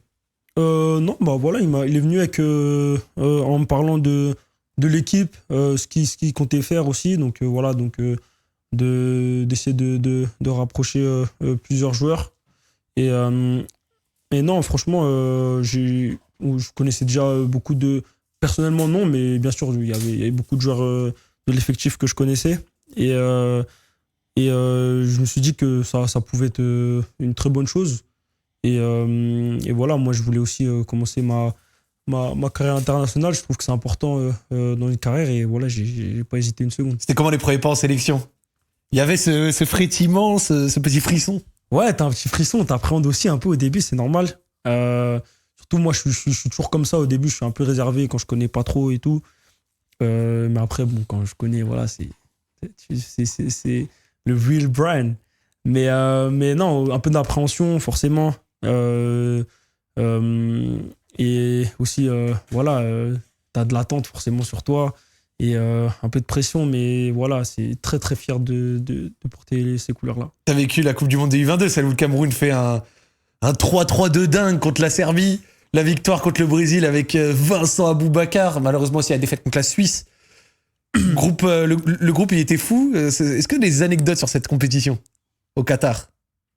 Des anecdotes. En vrai, le problème, c'est qu'à l'époque, à cette époque, donc je venais de rejoindre la sélection, moi, j'étais enfermé dans ma chambre, moi, je jouais qu'à la play. C'est-à-dire des anecdotes, je vais pas pouvoir en sortir beaucoup. Mais, ouais, tu peux me parler de ton FUTCHEM de 2022, mais pas. Mais ça en reste là. Ouais, moi, je vais à Call of dans ma chambre et tout. Mais non, franchement, je trouve que là-bas, il n'y a pas un repas où tu rigoles pas. Il n'y a pas un repas où tu rigoles pas. Je me souviens, bah, moi, j'étais en fait, on est assis en long, en fait, en sélection. Ouais. Et moi, j'étais du côté il y avait Vincent Aboubakar, il y avait qui d'autre à côté de moi? Mais en fait, je vois juste lui. Vincent Aboubakar. Vincent, ce mec-là, mais il est trop marrant. Personnalité de fou. Personnalité de fou. Parce que moi, quand on voit comment il joue et comment il célèbre ses buts, je me dis que même en dehors de ça, la personnalité, elle doit être débordante. Il est trop marrant, ce mec. Il a tout le temps des petites histoires et tout. Des fois, tu te dis, est-ce que c'est sérieux ou quoi? Mais en fait, tu t'en fous. Juste, tu passes un bon moment, tu rigoles. Et non, franchement, ouais, c'était top. Même le match face au Brésil, là, il y avait ce petit... Même si ça comptait plus trop, je crois, à ce moment-là. Si, on pouvait se qualifier. Il fallait gagner absolument. Et il fallait un autre résultat de l'autre côté. Je sais plus ce qui s'est passé dans l'autre match, mais je crois qu'il fallait que la Serbie gagne ou bien qu'il fasse nul. Je sais plus. Mais il y avait une chance. Il y avait encore un enjeu. Ouais. À un moment dans le match, on était qualifié. Non, on n'était pas qualifié. À un moment dans le match, si on gagnait, donc si on était devant un score, on était qualifié. Mais il y a eu en fin de match, ils ont dû prendre un but ou un délire comme ça et au final, ouais, on n'est pas passé. Mais non, franchement, ouais, expérience de malade. En plus, ouais, on n'a pas eu un groupe facile du tout. Franchement, un groupe très relevé. Et quand, encore une fois, tout le monde nous pensait vraiment out avec 0 points, on sort avec 4 points, on bat le Brésil. Personne s'y attend, tu vois.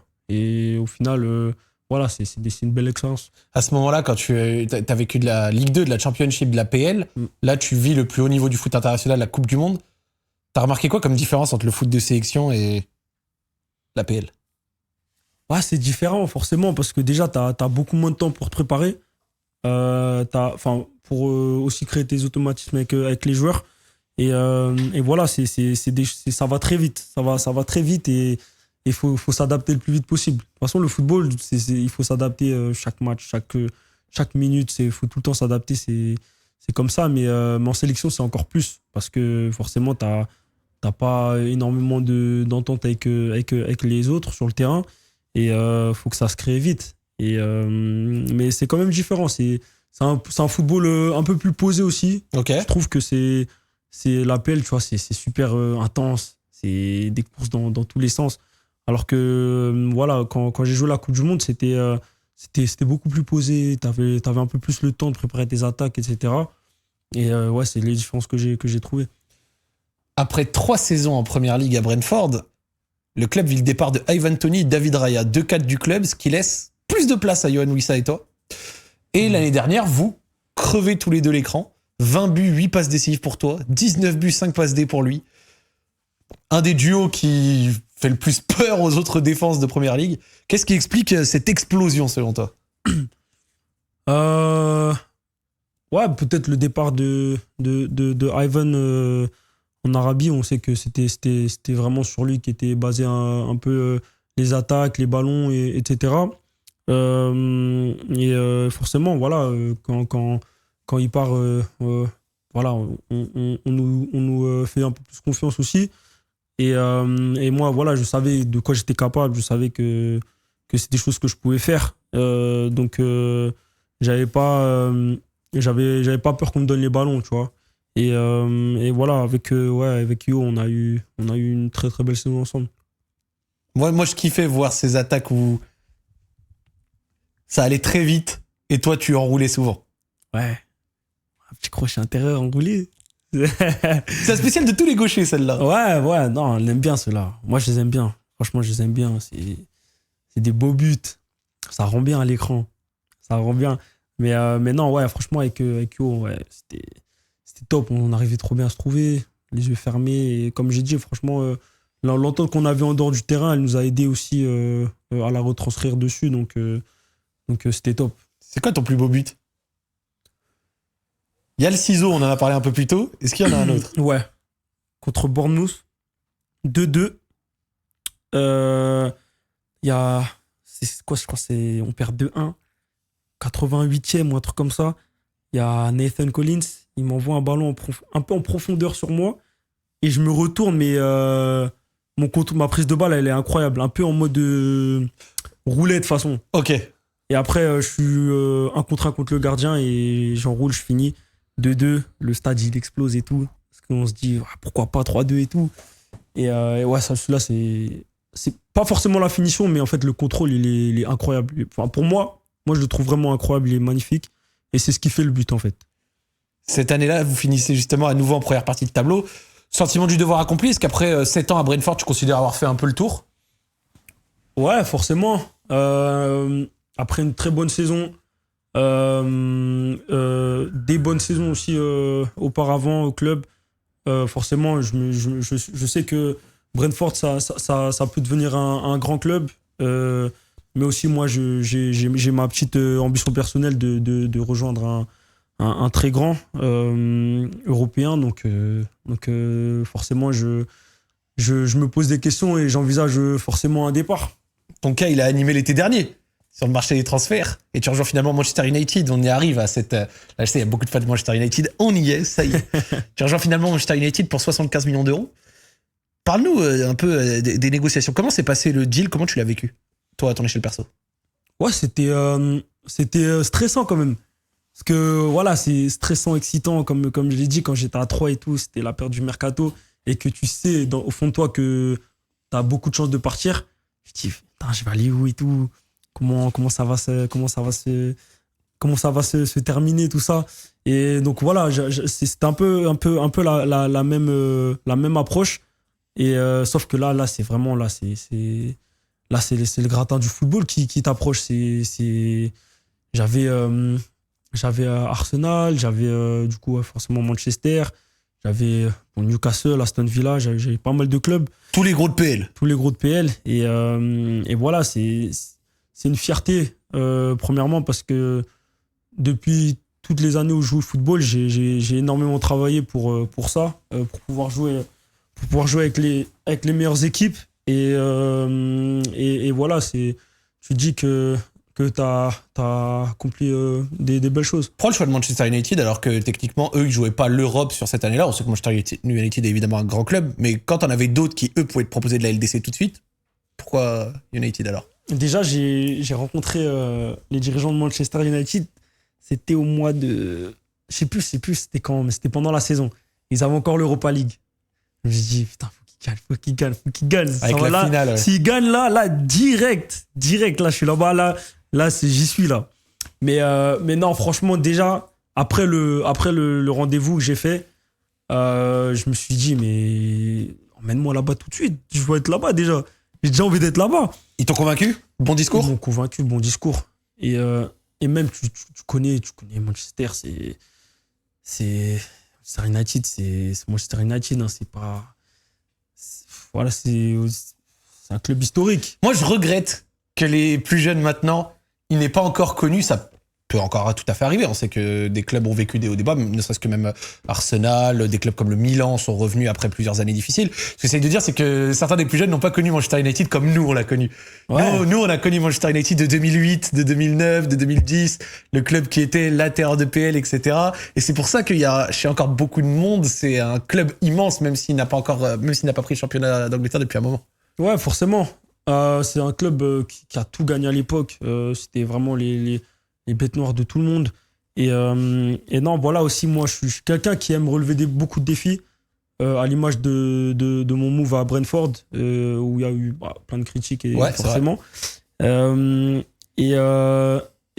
mon choix à Manchester, il s'est fait aussi par rapport à ça. Je sais que c'est un grand club. Et un grand club, ça peut pas rester éternellement dans les bas-fonds. Donc voilà, un objectif, le ramener au devant de la scène. Est-ce que Ruben Amorim, il avait insisté pour ta venue? Ouais, aussi pareil. C'est pareil. C'est comme j'ai dit avant aussi. Je sentais que tout le corps me voulait aussi. Après, même pendant mes vacances, il m'envoyait des messages. Il me disait t'inquiète pas, on espère que tu sois là. Te prends pas la tête, même si ça prend un peu de temps ou quoi, peu importe. Nous, on t'attend et on sera ravis quand tu seras là, tu vois.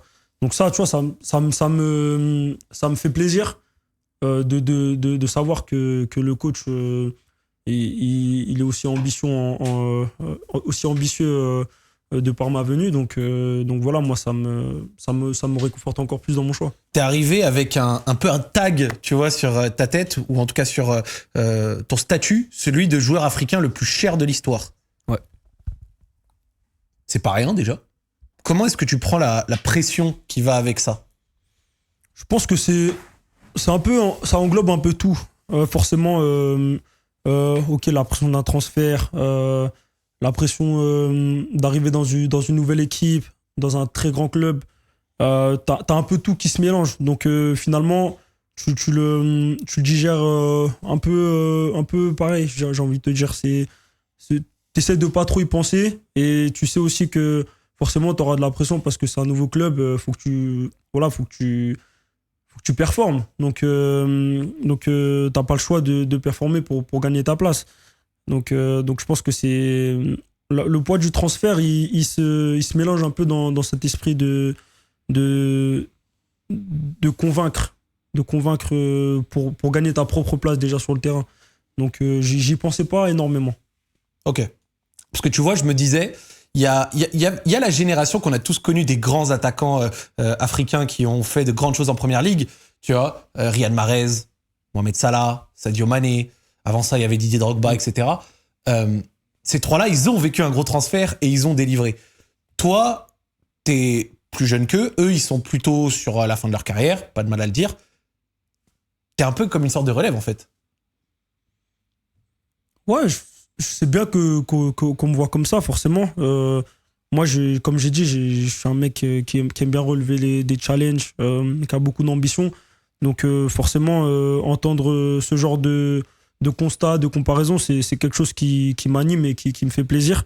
Et ça me pousse aussi, moi, à me surpasser et à donner raison aux gens qui pensent ça.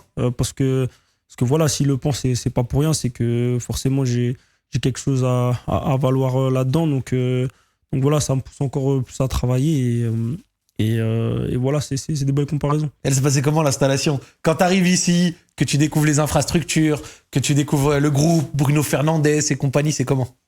Ah, c'est top. Déjà, les mecs, déjà, t'arrives, ils t'accueillent vraiment bien.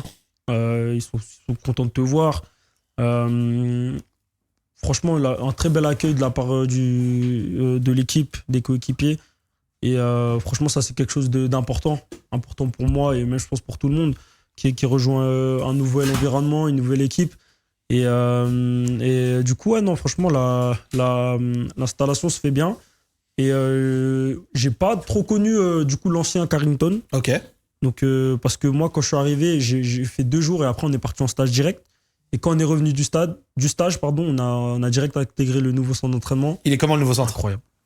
Parce qu'on sait que ça avait été critiqué pour ces anciennes infrastructures. Toi, a priori, t'as connu que les nouvelles. Ouais, que les nouvelles. Incroyable. Magnifique, un grand vestiaire.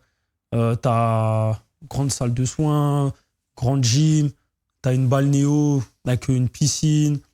Bain froid, bain chaud, sauna, hammam, t'as tout en fait pour... T'as envie de faire la visite, hein, là, ce qu'il vient de dire. Ça a l'air d'être beau. Ouais, franchement, c'est top, c'est moderne, c'est vraiment bien.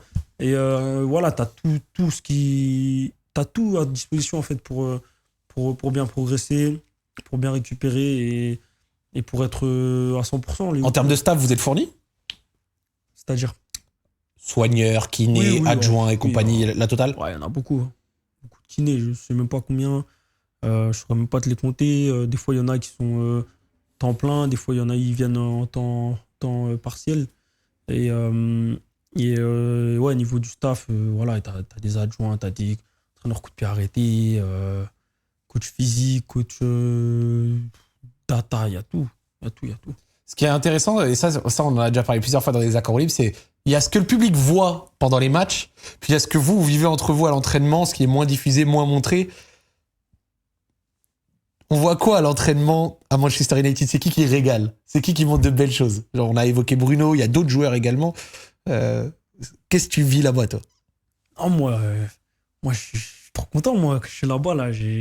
Franchement, c'est incroyable. Voilà, tu joues avec des vrais joueurs et tout. Et ouais, moi, on me pose souvent la question aussi, qui c'est qui t'impressionne sur le terrain? Et forcément, Bruno, tout le monde sait, on sait. Bruno, on sait. Il trouve des passes de fou, des trucs que des fois tu vois même pas. Mais moi, Joshua Zirkzee, franchement, techniquement, il est trop fort. Ok. Il a un grand gabarit, il cale, il peut se retourner, il est trop fort. Moi, j'espère qu'un jour, il va avoir son déclic, Moi, j'espère aussi. Parce que même en dehors de ça, c'est un super mec. Il est vraiment gentil, c'est un mec qui est gentil, en fait, tu vois. C'est un bon mec. Et il travaille quand même. C'est un travailleur, tu vois. Il mérite, tu vois, je pense, plus de reconnaissance. Après, forcément, ça passera par ses prestations sur le terrain, tu vois. Il n'y a pas de secret, mais il bosse beaucoup à l'entraînement et voilà, il faut pas la merde. Et parmi les plus jeunes, Ahmad, Kobe, c'est comment les petits? Non, c'est des bons, ils sont marrants. Surtout, le plus marrant, c'est Even. Ok, Parce que lui, le défenseur. Le défenseur. En fait, lui, je sais pas s'il réfléchit ou pas, mais en fait... Ça commence bien déjà. En fait, lui, il est super spontané dans ce qu'il fait. Super spontané. Et du coup, bah voilà, des fois, il fait des trucs qu'il réfléchit pas, mais c'est trop marrant. C'est trop marrant. Et même, par exemple, on va faire un deux touches avant l'entraînement. Et c'est le mec où il va faire exprès de t'envoyer un parpaing en l'air. En fait, il aime bien embêter tout le monde, tu vois. Mais c'est affectueux. Tu sais que c'est pas méchant. Et non, franchement, je pense que c'est bien d'avoir quelqu'un comme lui dans l'équipe. Mais non, sinon, franchement, je trouve que le groupe, il vit super bien et c'est top. Il y a le chat qui me parle forcément d'un autre jeune qui en ce moment fait beaucoup parler à Manchester United, le fameux JJ Gabriel. Ouais. Tu connais, tu l'as vu? Ouais. C'est comment? Ah, il est fort. Il est fort, le petit. J'ai vu passer un de ses buts là. Ouais, il est fort. Franchement, il est vraiment fort. Pour je sais pas quel âge il a, je crois qu'il a 15 ans, non? Ouais, je crois qu'il a 15 ans. 15 ans. Tu sens que forcément, il est peut-être... tu sais que bah forcément, c'est un petit. Ouais, tu vois, physiquement, il est encore incomplet. Voilà. Mais il s'entraîne pas mal avec nous, tu vois. Ouais. Et en fait, tu vois, tu sens en fait que le petit, il a un truc, tu vois. Forcément, c'est... et tu vois aussi qu'il joue avec... déjà, il est même pas avec les mecs de sa génération. Et ce qu'il fait, tu sens que c'est facile pour lui, tu vois. C'est comment le ballon lui colle au pied. C'est quoi son style de jeu un peu, toi qui l'as vu peut-être plus que nous? En fait, c'est un genre de côté. Il percute, un dribbleur. Et même devant le but, je le trouve bon quand même. Hein. Franchement, même quand il a un contre un... tu vois, souvent, quand on est jeune, tu vois, un contre un devant le gardien et tout, tu bégayes. Tu vois, mais lui, je trouve franchement, il a déjà un bon sang-froid, tu vois. Et puis, ouais, on l'a vu, on voit marquer des beaux buts. Il a une bonne frappe et tout, tu vois. Mais ouais, non, techniquement, c'est costaud. Est-ce que tu essaies de donner des conseils ou d'avoir un peu un rôle de grand, même si c'est ta première année, tu vois, t'arrives quand même avec un certain statut. Est-ce que tu essaies d'assumer ça avec les jeunes? Ouais, forcément, j'essaie de donner des conseils. Forcément, aux plus jeunes, je pense que c'est important parce que moi, j'ai eu cette chance quand j'étais à Troyes et même à Brentford avec les plus anciens. J'ai toujours eu des guides ou des gens qui me donnaient des conseils pour m'encadrer, pour mon bien, tout ça. Donc, moi, j'essaie de retranscrire ça aussi avec les plus jeunes et je pense que voilà, ça peut que les aider. Les tout débuts pour toi, Manchester United, parce que là, on parle un peu infrastructure, on parle les jeunes, etc. Les tout débuts, ils sont un peu difficiles. Une victoire sur les 4 premières journées. L'élimination contre Grimsby, avec ton pénalty raté, l'un de tes premiers pénalty ratés en pro. Mentalement, comment tu fais pour réussir à surpasser ça, et notamment l'élimination contre Grimsby qui était... moi, j'étais devant ma télé, wow. Ouais, en fait, déjà, Grimsby, ouais, le contexte, non, c'est pas un contexte particulier, mais voilà, il il y a un contexte. Je me souviens, deuxième mi-temps, la pluie, c'était. Je crois que j'avais jamais joué un match de football avec autant de pluie. Jamais autant de pluie. Et c'était. Voilà, après, ça va au penalty, c'est un match de coupe. Voilà, il se passe ce qui peut se passer. Je crois que ça va jusqu'au. J'ai dû tirer 2 fois pour te dire. Oui. J'ai dû tirer 2 fois. Oui, vous perdez 19. Voilà, tu vois, c'est comme ça, c'est le football, tu vois. Donc je me dis, ok, les gens ils attendent beaucoup de toi, tu rates. Dans tous les cas, il fallait qu'il y en ait un qui rate. C'est tombé sur moi, il n'y a pas de chance, tant pis, c'est pas grave. Il faut pas que ça t'abatte. Parce que si tu réfléchis trop par rapport à ça, t'es mort. Dans ce milieu-là, maintenant, dans les grands clubs, si tu tergiverses trop, c'est tout le monde, tu te fais bouffer en fait. Ouais. Parce que je me dis, quand tu rentres dans le vestiaire après ça, tu dois être. Ouais, T'as envie de jeter le téléphone, t'as même pas envie de checker ce qui se passe non. et tout. Ah, moi, quand des fois ça m'arrive là, moi, c'est mode avion jusqu'au lendemain. Moi, je réponds à personne. Mode avion? Mode avion, laissez-moi tranquille. Mais non, après, voilà, c'était. En fait, j'ai aussi eu la chance d'avoir raté mon tout premier penalty contre Fulham la saison d'avant. Et je pense que ça m'a aidé. Paradoxalement. Ouais. Ça m'a aidé parce que j'ai connu la sensation de l'échec au penalty du coup. Et ça a fait en sorte que je le prenne un peu plus positivement. Parce que je me souviens, le premier penalty que j'ai raté, j'étais. Ouais, ça t'a mis un coup. Ça m'a mis un coup de fou. Ça m'a mis un coup. Mais et du coup, voilà, je l'ai beaucoup mieux digéré. Voilà, beaucoup mieux digéré. Finalement, juste après, le club il se relève en octobre. 3 victoires, dont une à Anfield où tu marques. Petit rêve de joueur. Ouais, Anfield. En plus, moi, on m'a beaucoup posé la question des stades qui t'ont le plus impressionné. Et moi, je disais jamais Anfield. Jusqu'à être venu ici à Manchester. D'accord. Le Anfield avec Brentford et le Anfield avec Manchester United, c'est pas pareil. C'est pas le même. C'est vraiment pas le même. Tu sens, en fait, quand tu rentres sur le terrain, tu sens l'hostilité, mais fois 10, fois 100. T'es l'ennemi. T'es l'ennemi, tu le sens. C'est incroyable. Marquer là-bas, incroyable. Coup de clim. Gagner là-bas, coup de clim. Non. Incroyable. Non, franchement, c'était beau. C'était beau. T'es joueur du mois de PL en plus ce mois-ci en octobre. T'as vu que ça un peu comme un accomplissement? Ouais, accomplissement, fierté aussi, comme toujours. Toujours très fier de ce que j'accomplis dans le foot ou même dans la vie de tous les jours, de positif. Et voilà, très très content, forcément. C'est un beau accomplissement personnel de recevoir ce genre de trophée. Et voilà, même collectivement, on a fait un beau mois avec beaucoup de victoires. Et voilà, on a commencé à refaire peur. Donc c'est cool. Après des résultats assez inégaux, Ruben Amorim est finalement démis de ses fonctions. Il te voulait beaucoup au club. Toi, t'as vécu ça comme une déception. T'as vécu ça comment? Ouais, forcément. Même si le moment où ça arrive, je crois que t'es à la CAN. Ouais, c'est ça, je suis à la CAN à ce moment-là. Donc quand je rentre, en fait, tout a changé. Ça a beaucoup changé. Et forcément, ouais, un peu déçu pour lui, forcément, parce que c'est lui qui m'a amené. Il a eu énormément confiance en moi et je lui en remercie et j'en suis très reconnaissant, forcément. Et voilà, forcément, je lui souhaite vraiment le meilleur parce que voilà, je pense qu'il a quand même des bonnes qualités de coach. Il y avait beaucoup de débats autour de son système de jeu, l'animation, la ligne de 3, tout ça. Toi, en tant que joueur actif de ça, t'en as pensé quoi et tu t'inscrivais comment dedans? Bah, moi, c'était, on va dire, un peu nouveau aussi parce que voilà, j'avais jamais vraiment joué dans ce poste-là. Un petit peu, mais vraiment pas beaucoup. Mais, un peu derrière l'attaquant, en fait. Voilà, un peu derrière l'attaquant. Avec Cunha, tout ça. Voilà. Mais du coup, voilà, moi, je pense que c'est quelque chose qui m'a permis aussi de progresser. Voilà, de découvrir un poste un peu plus différent de ce que j'ai l'habitude. Et voilà, je pense que c'est très important dans le football moderne d'être polyvalent. Et je trouve que ça m'a beaucoup apporté. Et tu penses qu'à la fin, maintenant qu'avec Carrick, vous testez par moment autre chose, etc., c'est quelque chose qui vous a servi? Moi, je pense que ça nous a servi. Il y a beaucoup de monde qui, bon, dans les interviews et tout, qui disent ouais, le départ, machin. Mais je pense qu'aussi, on a eu des bonnes bases fondées avec Amorim et du coup, je pense que voilà, elles se sont aussi. On s'est imprégné de ça pour notre suite de saison. Tu penses que les bases de Amorim ont servi aussi à Carrick pour apporter aussi autre chose et derrière donner une équipe qui maintenant est troisième? Ouais, forcément. Je trouve qu'il y a eu. On a réussi à chercher un peu de partout, que ce soit dans l'état d'esprit, dans la mentalité.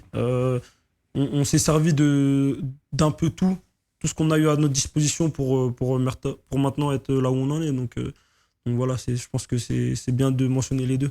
On a dit pendant que tu étais à la CAN, du coup, moi, on va parler de celle-ci parce que celle-ci a forcément beaucoup fait parler, le parcours du Cameroun. Alors, moi, tu le sais, on en a discuté. Moi, je pensais que le Cameroun ferait peut-être une CAN peut-être décevante. C'était mon prono parce que vous n'aviez pas réussi votre qualif à la Coupe du Monde. Vous avez perdu contre la RDC et tout ça. Je me dis, oula, est-ce que ce groupe-là va réussir à se relever? Eh ben paradoxalement oui, vous faites une assez bonne CAN, notamment avec le match en poule face à la Côte d'Ivoire, peut-être l'un des meilleurs matchs de la CAN, le meilleur match de la phase de poule pour moi. Vous sortez par contre face au Maroc. Comment est-ce que c'était la CAN avec un peu de recul maintenant? Pour moi aussi, ça a été une des meilleures expériences footballistiques de ma carrière avec la Coupe du Monde, parce que voilà, c'est spécial en fait. Une CAN, c'est beau en fait.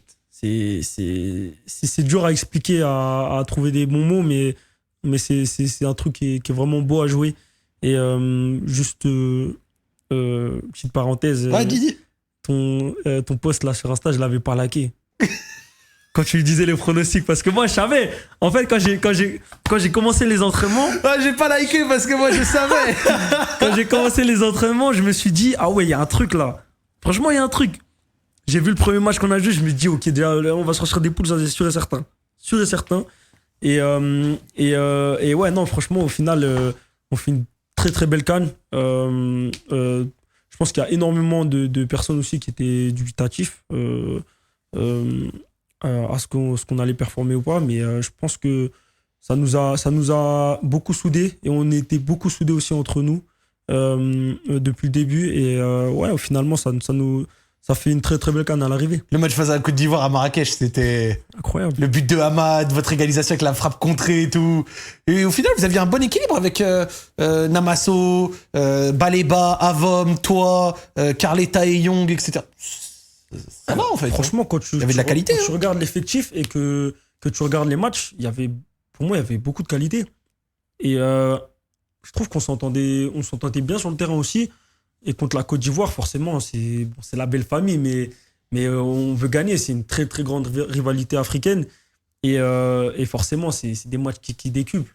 Et non, franchement, je trouve qu'on a fait un très gros match et on mérite peut-être mieux, même si aussi on a eu des bons temps forts. Mais voilà, je crois qu'on touche les montants 2 ou 3 fois.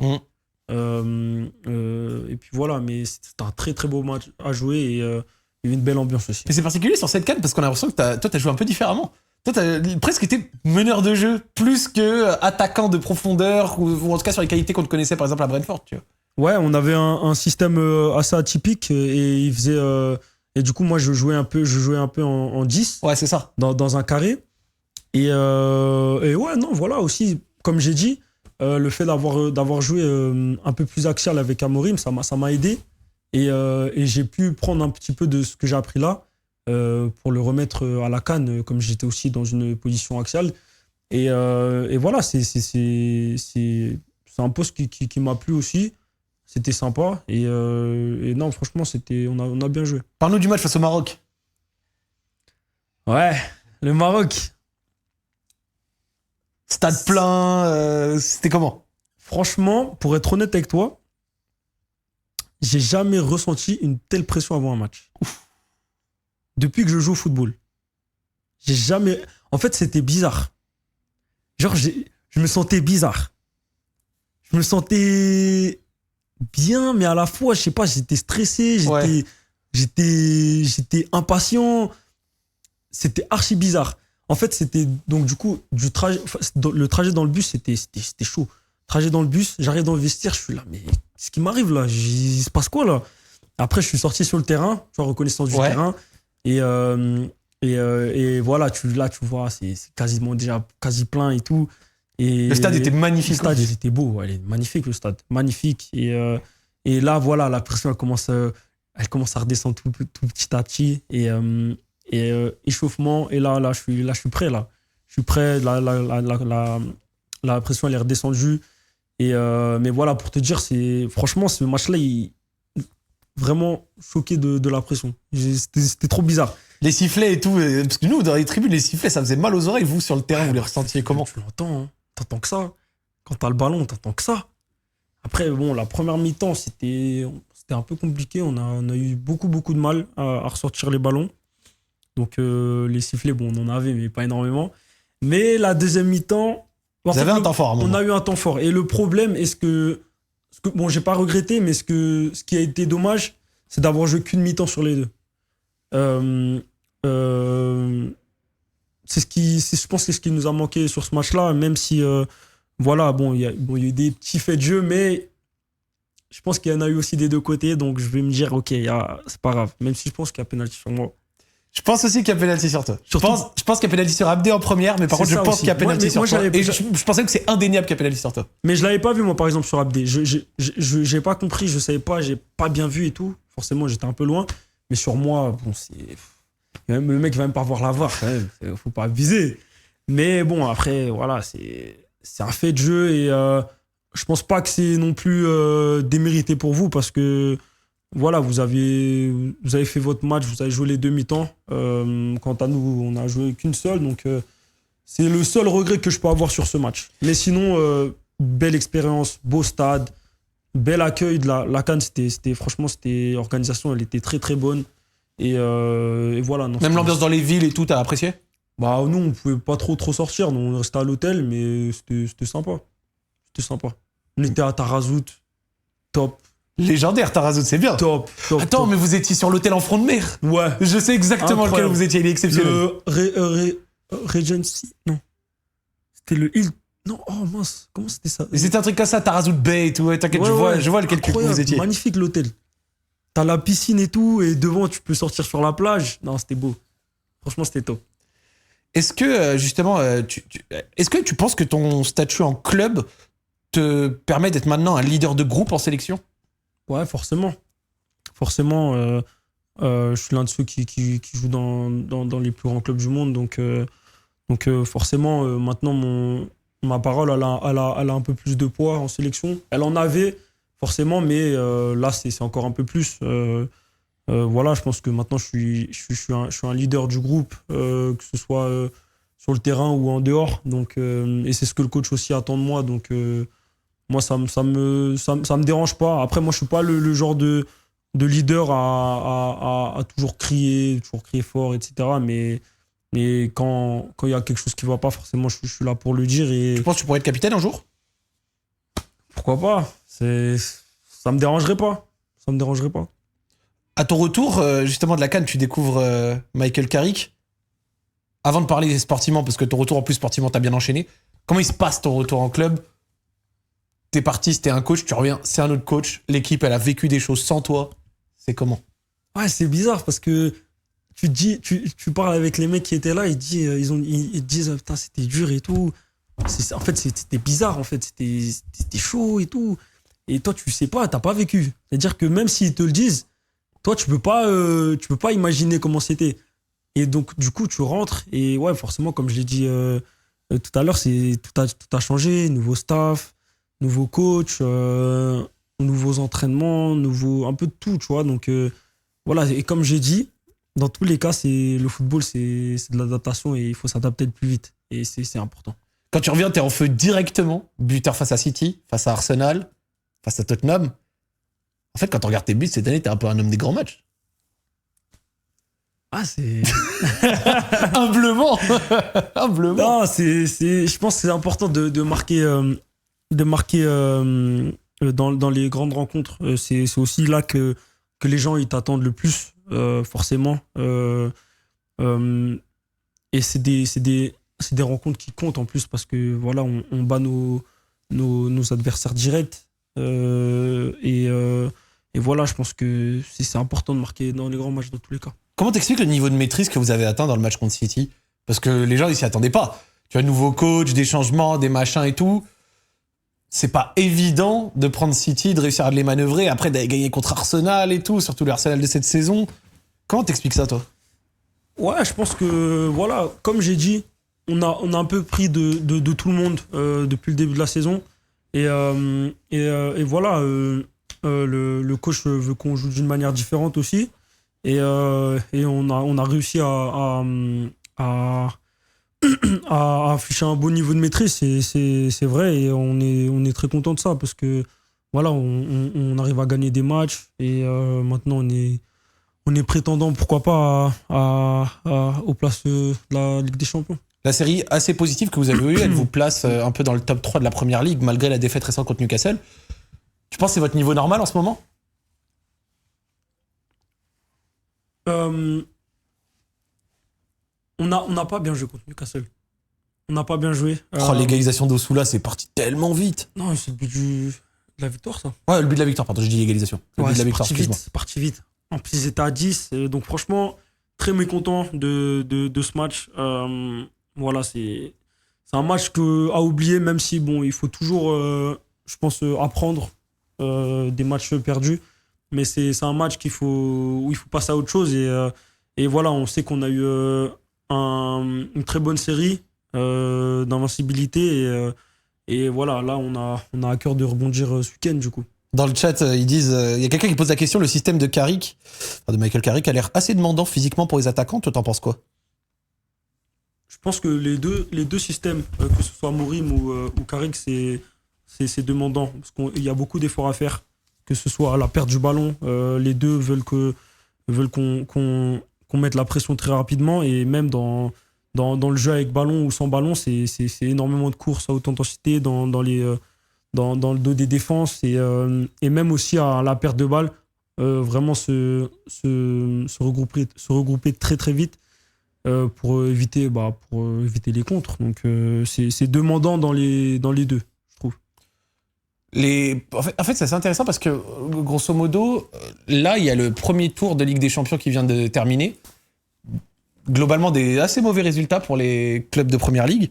Les clubs de Première Ligue sont un peu décriés cette année avec toute cette emphase sur les coups de pied arrêtés, les touches, le style de jeu de certains matchs, etc. C'est quoi ton regard toi, sur ça? Je pense que, en fait, j'ai l'impression que c'est une arme, les coups de pied arrêtés, où la Première Ligue, elle a beaucoup, beaucoup utilisé. Et qui peut être très, très efficace dans les matchs. Parce que ça peut débloquer une situation hyper... Par exemple, un match où il y a 0-0 pendant 70 minutes, c'est archi compact, serré, il y a zéro espace, il n'y a pas d'action. Bim, un corner, tu marques, ça débloque le match, tu gagnes 1-0.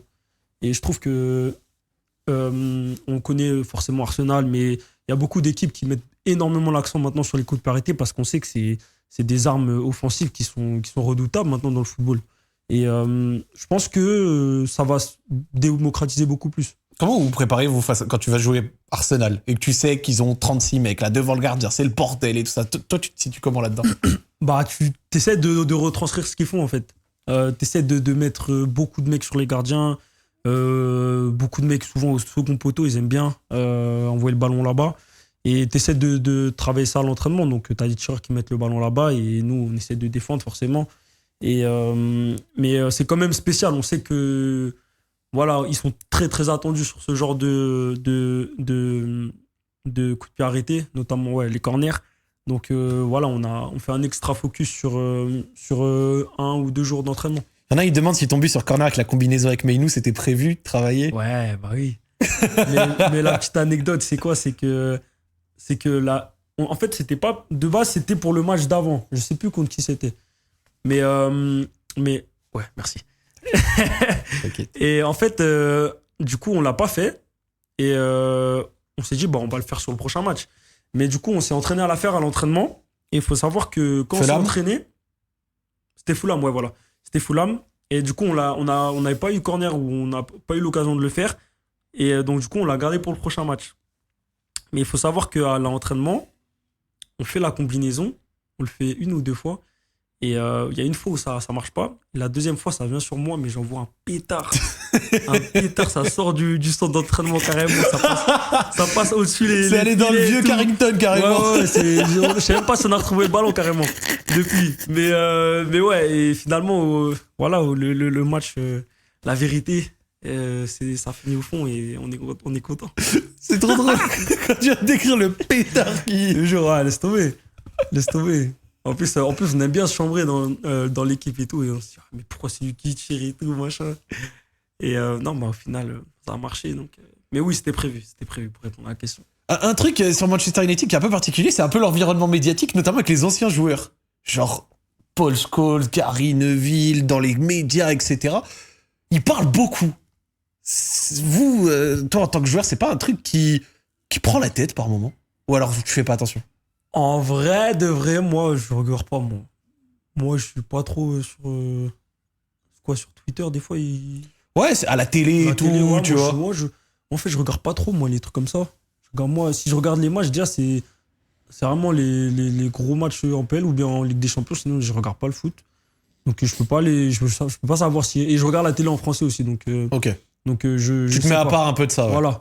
Et, mais après, bon, les mecs, tu vois, ils ont tout gagné, hein, forcément. Ils ont tout gagné et voilà, ils voient peut-être qu'on est un peu en difficulté, donc ils ont ce droit, ils ont cette légitimité et voilà, je respecte. Après, ce que j'approuve, je sais pas, mais dans tous les cas, moi, j'entends pas. Donc, Ce que je me disais, entre eux, les anciens joueurs qui parlent beaucoup, des fois à raison, des fois peut-être de manière un peu forte, notamment je pense à la story récente de Paul Scholes, ou alors même avec l'affaire du supporter et de ses cheveux. Je me disais à la longue, wow. Ouais, bon après, voilà, comme j'ai dit, moi personnellement, moi je prête pas attention, mais voilà, faut juste mettre ça de côté en fait, et tu te concentres sur le jeu, sur le football et t'essayes de faire taire un peu les critiques à droite à gauche, tu vois. Mais voilà, moi je sais même pas ce qu'ils disent. C'est quoi tes ambitions de fin de saison? Forcément, les ambitions de tout le groupe et les supporters qui attendent ça aussi, et c'est forcément la qualification en Ligue des Champions. Je pense que ce serait un très bel accomplissement collectif parce que depuis le début de la saison, on travaille tous très très dur pour ça et voilà, je pense que ce serait une belle récompense. Tu te penses quoi de Šeško qui commence enfin à maintenant marquer de plus en plus, montrer des choses de plus en plus intéressantes? Moi, je suis content parce que je sais ce qu'il vaut, je connais le joueur. Et il vaut maintenant. quoi? Il est fort. Il a énormément de qualité, ce mec. Il est grand, il court vite, il a une frappe de balle. Je pense que là, ça peut péter la vitre, là. Voilà, il a un jeu de tête, un bon jeu de tête. Il est grand, costaud. Il a beaucoup de qualités de neuf, en fait, qui sont importantes. Et je pense que ça peut devenir un très très grand attaquant. Si t'avais pu jouer avec un grand joueur de la grande époque de Manchester United, ça aurait été qui? Que t'aurais aimé? Question du chat. Question du chat. C'est une bonne question, ça. Je pense Rooney. Ouais. Wayne Rooney et tout. Moi, ce que je kiffe dans l'évolution de Wayne Rooney, c'est comment il est passé d'un attaquant qui marque beaucoup à de plus en plus un joueur du collectif jusqu'à carrément finir la carrière au milieu. C'est dingue son évolution. Ouais. Non, franchement, ouais. Exemple. Légende. Ouais, bah oui. Pour moi, oui. Il en fait partie. Bruno Fernandes et ses passes D. C'est un plaisir de les recevoir. Ah, forcément. Hein. En fait, lui, on sait que... Et le problème aussi, c'est que même quand tu t'y attends pas, le ballon, il vient. Tu vois? C'est-à-dire qu'il faut se mettre dans la tête constamment que ça le ballon, peut il va venir. Même si, par exemple, tu es derrière le joueur, là, il va trouver une solution. Tu cours là ou là, il va trouver une solution. Et voilà, c'est aussi ça, il faut s'adapter. Parce que, voilà, c'est un joueur... voilà, il trouve n'importe quel type de passe au sol, en l'air. Non, franchement, c'est bien d'avoir un joueur comme lui. Moi, l'année dernière, quand on joue Manchester United avec l'OL, qu'il se passe ce qu'il se passe, évidemment. Je vais être honnête avec toi, le seul, enfin pas le seul, mais l'un, parce que Casemiro fait par exemple un match retour dingue, mais celui qui ressurgit de tout le monde, c'est lui. Celui qui va chercher le match retour et qui fait gagner son équipe, c'est lui. Ouais. Il est trop fort. Il est partout. Et c'est dans les grands matchs aussi qu'on attend les très grands joueurs. Et je pense que voilà, ça en a fait partie l'année dernière sur ce match-là. Il te demande si t'as trouvé ta nouvelle célébration. Non, j'ai toujours pas trouvé. Oh, Mais, chef. si, non, si, j'en ai une là. C'est bon? Ouais, j'en ai une en tête là. Ça y est? Ouais. Peut-être dimanche? Ouais. Dimanche. J'espère. Dimanche, faut que tu la fasses. Et nous qui avons regardé ça encore au livre, on y pensera. Voilà, nickel. Dimanche ou peut-être Nickel. celle d'après, mais on y pensera. Et dernière question. C'est le classique qu'on demande à tous les attaquants, forcément. Quels sont les plus gros défenseurs que tu as rencontrés dans ta carrière? Soit ceux dont on s'attend que tu vas les dire, soit peut-être des défenseurs auxquels le grand public ne pense peut-être un peu moins. Déjà, un que personne va penser, Allez, vas-y. c'est Robinson Ok. de Fulham, Ok. C'est vraiment un nom qui ressort pas souvent. L'américain? l'américain. Ce mec-là, j'ai joué contre lui. J'ai beaucoup joué contre lui à l'époque. Ouais. Parce qu'il était à Wigan. Wigan, on jouait contre eux en championship. Et je pense que c'est les moments où il venait d'arriver en Angleterre. Et c'était vraiment le prototype de l'américain athlétique qui court super vite. Mais avec ses pieds, il était vraiment. Tu vois, il était pas très très bon, tu vois. Mais il a énormément progressé. Et moi, je suis vraiment content quand je vois sa progression parce que voilà, il a commencé comme moi, un peu plus bas. Et Ouais. maintenant, il a Fulham, mais franchement, il est vraiment bon. Franchement, j'aime beaucoup ce latéral. Fort. Et voilà, il est costaud, rapide. Et maintenant, il est bon avec ses pieds. Donc, franchement, pour moi, c'est un des défenseurs les plus difficiles. Et un autre? Et un autre, il joue dans son équipe aussi, Calvin Bassey. Putain. Et lui, je pense que Sa canne. c'est beaucoup ressorti à la canne. Même les deux, la canne d'avant aussi. Ouais. Calvin Bassey, c'est un ogre, le type. C'est un ogre. Il fait 2 fois mon. Il fait 2 fois mon corps. Il est trop balèze. C'est un truc de fou. Et en plus, il va vite aussi. Pareil, il est costaud. Non, c'est pas cool de jouer contre lui, mais. Ouais. Calvin Bassey, Anthony Robinson. Les déplacements à Craven Cottage, ils sont chiants. Ouais, moi, j'aime pas jouer du Fulham, moi, de toute façon. Moi, c'est ma petite rivalité intérieure. Moi. C'est le club qui t'a laissé des PTSD. Ouais.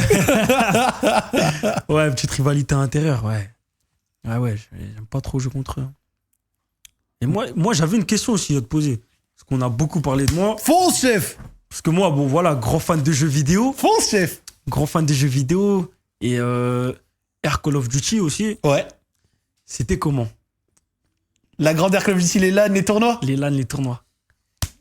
Chef, je donnerais de l'argent pour pouvoir revivre le temps d'un week-end un tournoi Call of Duty en LAN sur un Black Ops 1, un Black Ops 2 Oh avec là. Gotaga, moi, Brooks, tu vois, les joueurs de l'époque, les Weezer, tu vois, tous, c'était exceptionnel. En fait, on était joyeux et heureux et on ne s'en rendait pas compte parce que on se voyait franchement une fois toutes les X semaines. On faisait des tournois dans toute la France, parfois en Europe, et sur des licences qui étaient folles et où il y avait de la Ouais. hype. Tu vois, c'est-à-dire qu'à l'époque, Call of Duty, c'était le main jeu. C'était le main jeu. C'était Ça me fou. manque. Même moi, j'ai envie de retourner à cette époque. Modern Warfare 2. Le Deserto sur Black Ops 2 et tout, Black c'était la Ops 2. folie. Black Ops 2, je crois, c'est l'un des Call of où j'ai le plus joué. Ça m'étonne pas. Dans ma jeunesse. Point stratégique, Scorpion Oh et là tout, là, c'était trop bien. Trop. J'ai monté mes armes en or, en diamant et tout. Il a tout fait, il a tout fait, Brian, chef. Il a tout fait. Ouais, non, mais même là, sur les derniers Call of, là, je montais les Dark Matter pour aller jouer à Warzone et tout. Ouais, Je les faisais tous les ans. classique. Tous les ans, mais ouais. En plus, c'était trop fort à cette époque. Des Qui fait trop ça, gros.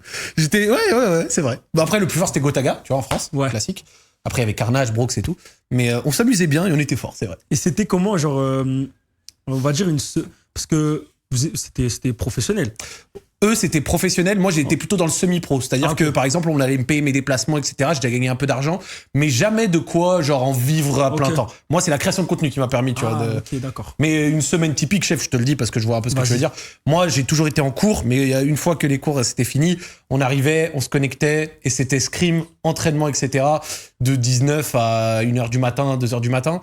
Et quand on était sur des périodes où il y avait peut-être des vacances ou un gros tournoi à proposer, on jouait dès le matin et souvent on faisait des bots. C'était des bots. Donc par exemple sur Advanced Warfare, on avait tué des bots, on faisait des 1000 bots. Genre, Ok. les anciens joueurs comme ils savent, les 1000 bots, Ouais, c'était mais- un classique pour travailler ton shoot, travailler ton truc. Ouais, Tu ouais. tuais 1000 bots Ouais, en moi, moyenne Je générale. le faisais aussi. C'était la folie. Je le faisais. Tu le faisais, il a Bah tout oui. fait en fait. Et sinon, ce qu'on faisait, c'était les mêlées générales. Donc, c'était des lobbies de mêlées générales ouverts. C'était Brox qui faisait beaucoup ça, Brocky. Et en gros, il lançait une mêlée générale. Il avait toute la scène française dans ses amis. Il laissait le lobby ouvert. Et qui voulait rejoindre, rejoignait. Ok. Et du coup, c'était des mêlées générales en privé où on se fumait entre nous. Tu venais, tu quittais, tu partais, tu venais, tu quittais, tu partais. Ok. Et lui, il était là, il jouait et on se dégommait comme ça. Et c'était le top. Voilà comment ça se passait. Putain, Incroyable. c'était Petite tellement bien. anecdote, tu m'as parlé de. Je sais pas, vous commenciez archi tôt là. Ouais. Pendant les vacances et tout. Moi, je me souviens, pendant que j'étais en vacances, même moi, j'étais un drogué un peu Ouais. de Call of et tout. À l'époque, c'était Modern Warfare 3. Moi, quand j'étais petit, j'étais un petit rageux. Quand je mourais, je criais et tout. Et moi, ma mère, elle travaillait le soir. Ouais, C'est-à-dire que le matin, elle dormait, forcément. forcément. Et un jour, je m'étais connecté, je crois, il était 8h du mat et tout. Je venais de me réveiller, tout ça. Je sais même pas si j'avais déjeuné. Je commence à lancer et tout. Et je crois que la map, si je me souviens bien, Résidence. Modern Warfare 3. Ouais, résistance. Résistance. Je commence à jouer, je commence à me faire tuer. J'ai crié archi fort. Ma mère, elle s'est levée, elle m'a mis une claque. Elle a éteint ma play. Je pouvais plus jouer, j'avais trop le sub. Classique. Ça, on l'a vécu. Ça, on l'a vécu. Les mamans, les papas qui, tu vois, ne comprenaient pas toujours. Moi, quand je jouais le week-end, je me levais pareil très tôt pour jouer. Et genre, je me levais carrément, je jouais, alors que pareil, c'était pas réveillé. Et quand mon père, il arrivait dans le salon ou alors dans ma chambre et qu'il voyait que j'étais déjà en train de jouer 8h14 un samedi, il se disait pas, ça va, mon fils, il joue chill, il est pas dehors, il fait pas des bêtises. Non, il joue déjà samedi à 8h14. Je me faisais éteindre. Donc je comprends totalement ce que t'as vécu. Le câble Ethernet arraché, on l'a vécu. Ah ouais. Ah oui. Mais ouais, c'était des bonnes époques. C'était la bonne époque. C'était. Ouais, franchement, ces Call of là, c'était beau. C'était beau. Je suis nostalgique là. Hein. Toi aussi? Bah oui. T'es un kiffeur, Brian. Ah, de ouf. Un grand merci. Bah, avec plaisir. On l'a fait. On l'a fait. Et je répète vraiment, l'ensemble est magnifique. Vraiment, ils l'ont dit dans le chat, etc. Particulièrement bien Merci habillé, à chef. vous. Merci, ça fait plaisir. Est-ce que tu peux montrer me passer le maillot? Je vous montre les gars parce que vous connaissez au The Event, on a fait gagner des maillots. Et ben, on a mis un peu de temps pour certains à les récupérer. C'est pas la faute de Brian pour le coup, mais on lui a dit quand on vient à Manchester, on l'a. Et le voici. Le maillot Bryan Mbeumo, Manchester United, ce sera pour le gagnant du The Event, ce sera envoyé pour toi, avec le patch Premier League, etc. Magnifique. Et je vous remercie d'avoir suivi l'émission, je remercie Brian d'avoir joué le jeu et d'avoir accepté de venir discuter, parler de sa carrière. C'est la fin du petit arc en Angleterre, où on vous a fait le Zach en libre avec Matistel il y a quelques jours, avec Brian aujourd'hui. Il y aura également une vidéo YouTube avec les joueurs de Burnley, Leslie, Hugo Choukou, etc. Vous allez voir, ce sera très cool. Je remercie tous ceux qui ont permis cette émission, Alex, Hugo, les gens de ESN, les frères qui ont également permis celle-ci. Brian, bon courage pour dimanche. Merci à toi. Bon courage pour la fin de la saison. Merci à vous d'avoir suivi. Zach en libre, c'est terminé pour cette semaine. On se retrouve la semaine prochaine pour un nouvel épisode. Si vous êtes arrivé à la fin, comme d'habitude, le replay sera disponible dès demain. Merci à vous. Passez une bonne soirée. Ciao, ciao.